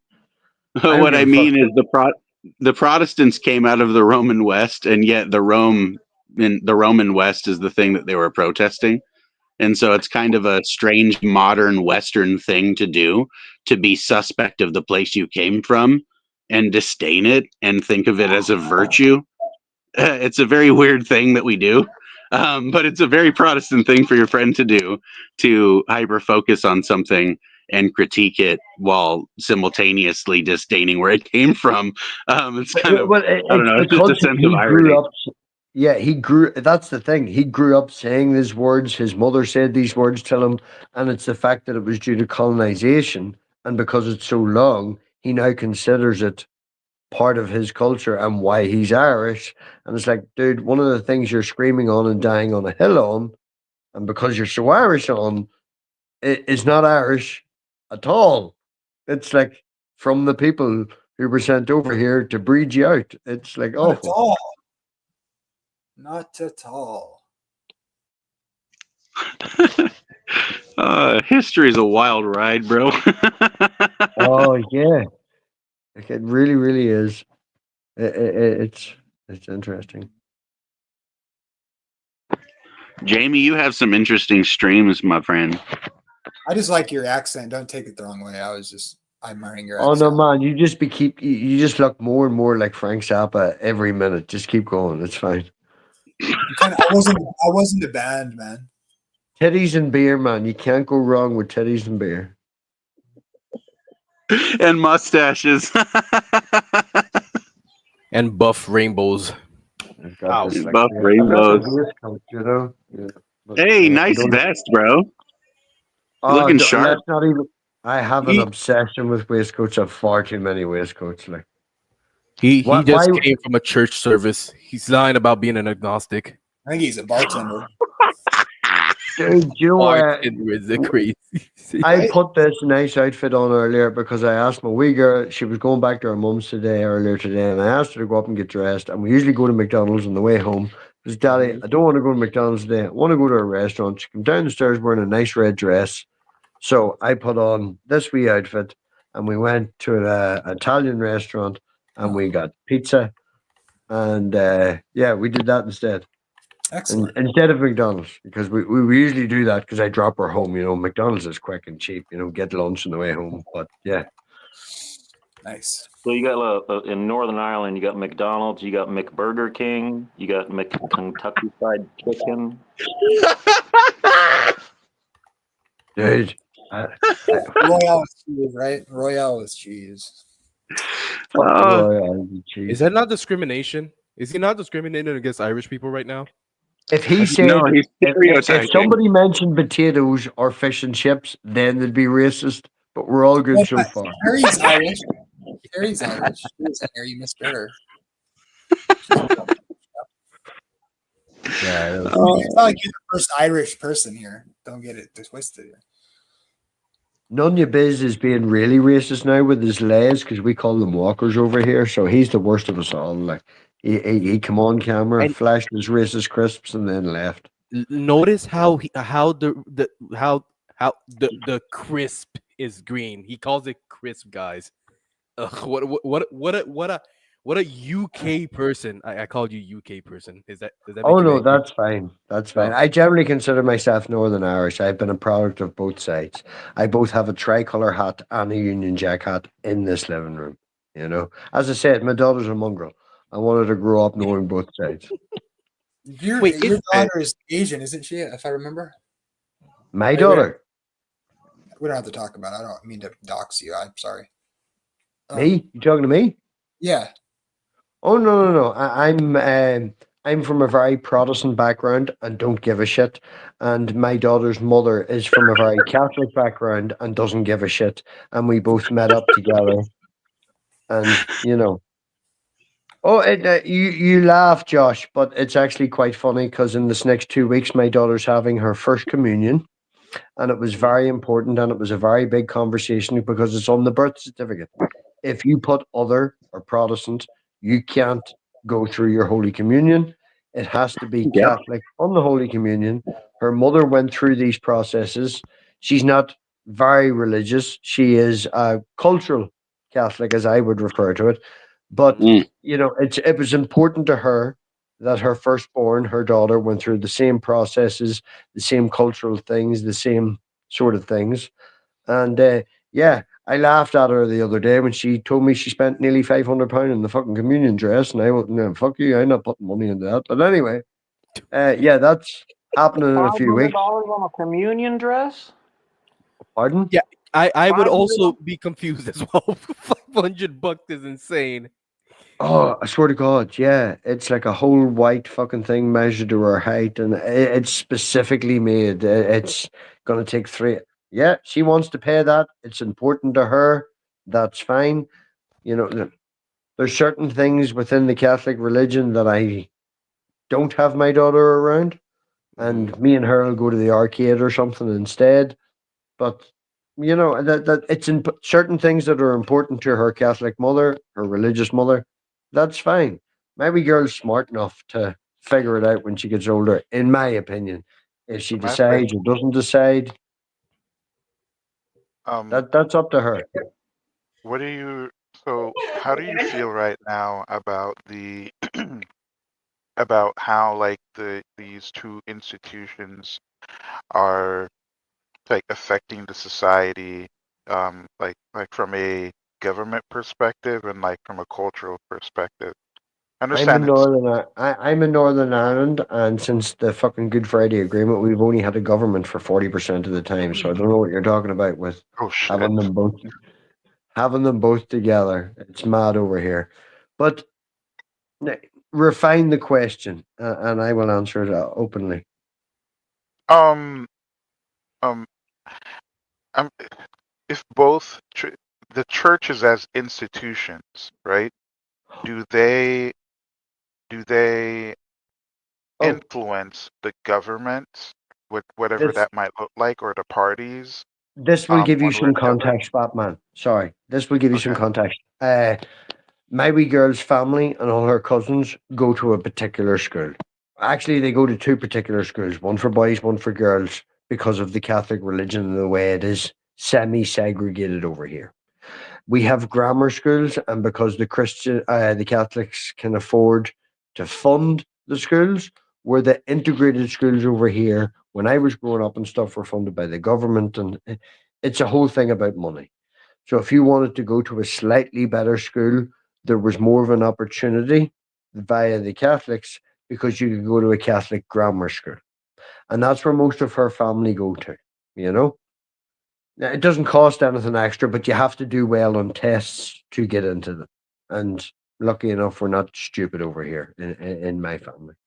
But I insisted upon her going on to an integrated school which accepts Catholics, Protestants, people from Spain, people from Poland, people from all over the world. Now, because of that, and the fact that they're open to everybody having their own, religion and stuff like that, and my goodness, my wee girl can't even take a fucking bar with nuts in it to work because there's one person in her year has a nut allergy. They're very aware of everyone. It's a wee bit, maybe too left for my consideration. It's like person has a nut allergy is not in your class. Have a fucking nut and chocolate bar. Just don't talk to them for a day. Anyway, it's a very integrated, open to everyone school. And she was over this last 2 weeks and will be for the next 2 weeks taken out of her class for maybe half an hour or an hour at a time with other people who are of that Catholic religion in her school and of the age. And they'll watch a wee video and they'll get a wee talk and stuff. And on the particular day, she'll have the whole day off school. It'll be marked down as this, that, and the other. It'll be marked down as she's present, sorry. And, she'll go to the chapel, we'll do the thing. And straight after the thing, we're going to go to a restaurant where there's a table booked for like 12 people. And, you know, that's the main reason. That's an underlying reason why it's happening. And what her mother has admitted to, her family lives 4 hours away. They're all going to come up for this. They're all going to stay the weekend. It's So a it's not so like so you guys don't have laws that would like prevent any form of like religious discrimination in terms of like kids going to with like it like if I'm a let's say I'm a Buddhist family and I got a kid, and I want to send my kid to a Catholic school, right? Because You maybe wouldn't that's be the able only to get school in. that No, wouldn't no, be no, able you to wouldn't get be in. able to get in because it's a Catholic school, but you would be able to get into the school that my daughter goes to. Oh, so there aren't any like There's no. Constitution. Isn't that a little bit backwards thinking? Because if you want It people to is no, no, no. I'll give you that, Josh. It is a little backwards thinking, and as of 2 years ago, every new school that is going forward or asks for funding must be going into the integrated route.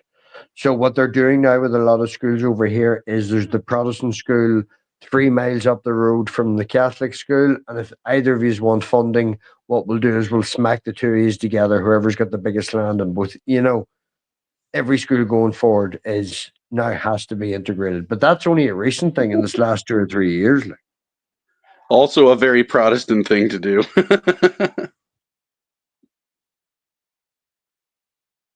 that's Well, I think interesting. integration is a human thing to do.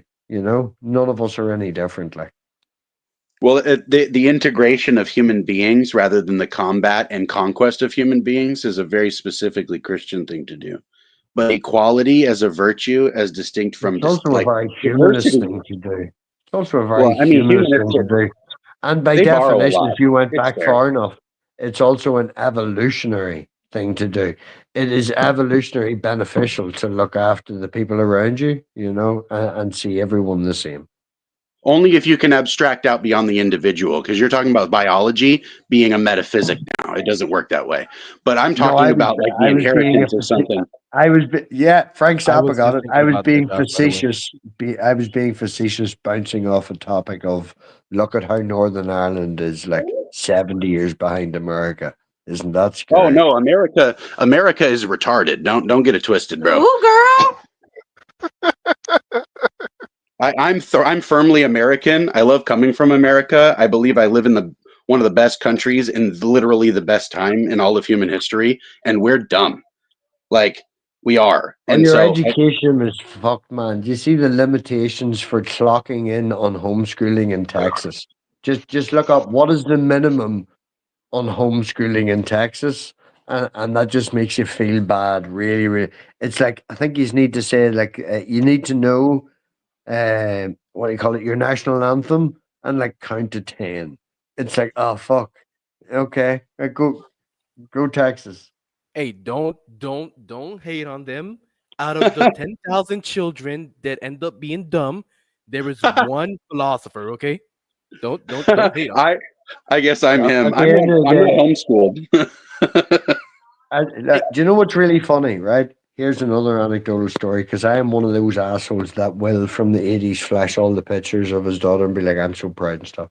She stopped me by getting out of the car the other day because she was talking about the difference in numbers between 99 and 100. And we actually had to fill the car with diesel because it's diesel over here.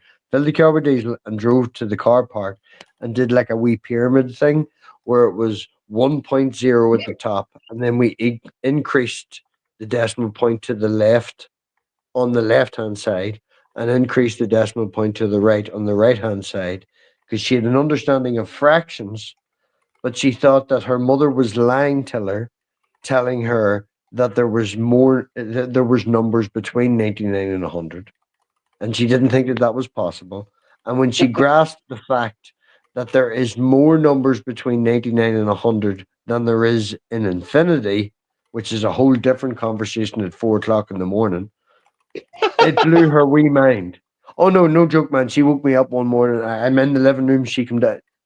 Daddy, me and my friend at work, I asked her to write down the biggest number that she could think of. And my wee girl drew the 8 on its side because I taught her what infinity was, and her friend drew 100. And not only did her friend say that was the biggest number, but like 4 of them did. And my wee girl felt all awful, and she like scrubbed it out of the sand and was all pissed off as fuck. So yeah. Can I just Yep. say, Matt Pig, you kind of like reinforce my idea of wanting to be a dad because you make being a dad so like fun and chill and you know Like a lot of guys nowadays tend to see that as like being terrifying, and to some extent, like I've experienced raising both my younger brothers when they were babies, with little resources. But I think as an adult and like learning from all of that experience, um, you know, I think it's an experience that I'm looking forward to, and you definitely like. I I love don't being a dad. No joke, right? In all seriousness, for dramatic effect, I walked out of the room the other day because when I come down the stairs, she generally wakes about an hour before me. I leave out her cereal and some juice or milk or whatever. She has that. She gets bored. She comes wake me. She knows I work hard. She's an awful good daughter, right? But I come down the stairs the other morning and she's playing music, and I was, didn't like the song she was playing. It was too trancy for first thing in the morning. I couldn't fucking handle it. She's tied it in with the fucking lights in the living room, so there's like literally a disco going on in the living room. And I'm like, no, we need to change this. We need to change this, right? I want to put on some Sigur Ross or something nice and chill, you know. She's like, no, no, no. We'll put on some Bob Marley. And she's like, we'll John the put Bob on Marley, you can't say no to that, bro. no, right? And this is the thing, man, right? She says to me, we'll put on Three Little Birds. And I'm like, what the fuck is Three Little Birds? And she was like, don't worry. And I'm like, oh, you mean don't worry, be happy? And she's like, no, Three Little Birds. And we're like, having an argument in the living room. And I've got an Alexa, right? So she just does the whole Alexa thing and says, play Three Little Birds. And it plays it. And I'm standing there, half awake, at like fucking 8:30 in the morning, going, right, that's all right. My work here's done. I'm away at the fucking front for a joint. This is fucking, yeah, she was right. What I thought was actually Louis Armstrong. My brain went down the route of "Don't worry, be happy" with Louis Armstrong, and I was arguing the name was "Don't worry, be happy," and she's like, "It's bloody Three Little Birds." I was like, "Right, I'm done. I'm done." That is the most accurate parenting story I've ever heard. Dude, yes. Okay, first of all, children are the most valuable treasure that will ever occur in your life. Seriously, beyond all reason, beyond all hope.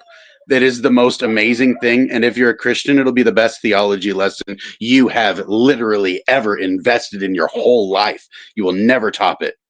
Hands Me and down. in all seriousness, me and my wee girl have had the conversation of God and this, that, and the other, and she has given me her opinion of God, and neither me or her mother, we made an agreement that we wouldn't raise her or send her to church or anything like that. There is religious people around her, and she has religious classes at school, so that's more than enough, in my opinion. But my wee girl is she about a year ago, as she put it, she wanted to try it out because she is jealous of friends in her class who have the opportunity to talk to people who have passed away. And she was very close to her grandfather, and he passed away when she was about 4. And as I put it across to her, it was a telephone call, and you're more than welcome to try and ring. Sometimes you're going to get an answer machine, sometimes people pick up. But I didn't want to discourage it. I'd rather teach my daughter to think for herself than what to think. I argued with her the car the other day that the sky was purple, just for shits and giggles, and she kept telling me to look out the window. And then after a while, that was the point I made. It was like, look for the evidence. Just because I say something, it was bouncing off the communion talk that we had and stuff like that. But it's like, look for something. I don't know. Now I'm rambling. For I'm somebody who didn't want to take up straight when I'm talking weirdness. For somebody who didn't want to take up the center stage, you sure have taken the show, bro. I would Honest to I God, would man, love if you to know have what Buckfast is, it's why. Buckfast is very, very, very, it's an alcoholic drink that's very highly caffeinated. There's more caffeine in my body now than alcohol. It's insane. well, I would love to have more conversations with you if you're willing to do that. I'd love to find a way to reach out to you. Oh, I'm on Twitter. I'll give you my name on Facebook in the private chat if you're interested, and you can Yeah, go that I'm on way. I'm not a Facebook. big fan of Facebook. I'd rather Twitter or I'm on Discord, and you can reach out, or I'll give you an email. If you've got a mobile number and you're comfortable, download WhatsApp. It's what all us Europeans use. Hey, Whatever I you use want, man. that. Latin America is a freaking big fan of WhatsApp, but the Americans think they're better than everyone else, so they use it, they use direct messages. 'Cause they That's because suck. we are better than everyone else. Wow, the entitlement from this man's wife Emily. I'm is sorry. insane. That's Goodness cool. gracious. Wait, Josh, your name you have the same name on Facebook, right? I do, yeah. You can if honestly if you look up if you look me up on Facebook. I don't have a Twitter. I'm kind of tech tarded, so everything I have is very limited. And so like I have Facebook. I use it to promote my podcast. Like that's pretty much it. And like I write stuff on there like a diary. I don't use it for like social networking because I think that's a myth. What we're doing right now is like having conversations. You're people. I can't deal with words on a screen, so I would much Yeah, rather no, have yeah, conversations with Josh, folks. yeah, I'm doing online dating at the minute, and fuck me, I trying to explain to a person you'd never explained and talked to before. Text is shit. Just call me. Yeah. I hate texting and everything. It really does blow my brain. But It feels like there's a 40% limit on it. It's like golf. You've got a yeah. handicap, and You the don't only thing realize how golf much. is good for is ruining a good walk. Yeah, Yep. and you can misunderstand people so easily. Yeah, that is so true. So And As bad. someone who speaks very bluntly and will express that in text, yeah. Yeah. Hey, Jamie, Yeah. did you understand the messages I sent you this morning? All those zeros? No, I No. gotta look. No, oh no. I gotta remember. Let me see. Well, I'll message you. But Well, yeah, Josh, do you go live yourself? Do you have a he just live got channel? lost. He just lost connection. Oh, He that's got perfect. raptured. yeah, you Just got look at raptured Josh. again. I'm Jamie Reinking on Facebook. REINKING. Respect to you, Jamie, about moving forward and going with the face and stuff. I know at the start, very similar to myself, we didn't do the face. There's a lot of people who don't, even for 30 or 20, or just flash their face and you're on screen. So, fair play to you for taking that step and going that way, and respect Yeah, you. thanks. Yeah, it's I'll good. never forget that conversation you had with Marty, but that Yeah, a was long just a time fun. ago. Yeah, that was a long time ago. That was fun. Yeah. It was one of those things. Richard tried to do the same with me the other night, but it was fun. I thought, Well, I'm going to close yeah, it I down. hate the way. I don't like people going for gotcha moments. Yeah, But I'm go not. on ahead. That. Josh, just to let you know, whenever we get to talk to each other on Facebook, and I want to express certain philosophical topics, Okay. I'm gonna burn your brain. Okay, so get ready for that. Okay, I need more philosophy buddies to talk to. Well, I am thoroughly a layman who knows how to use words as tools rather than weapons. So I'm good at conversation, but I don't debate. Yeah.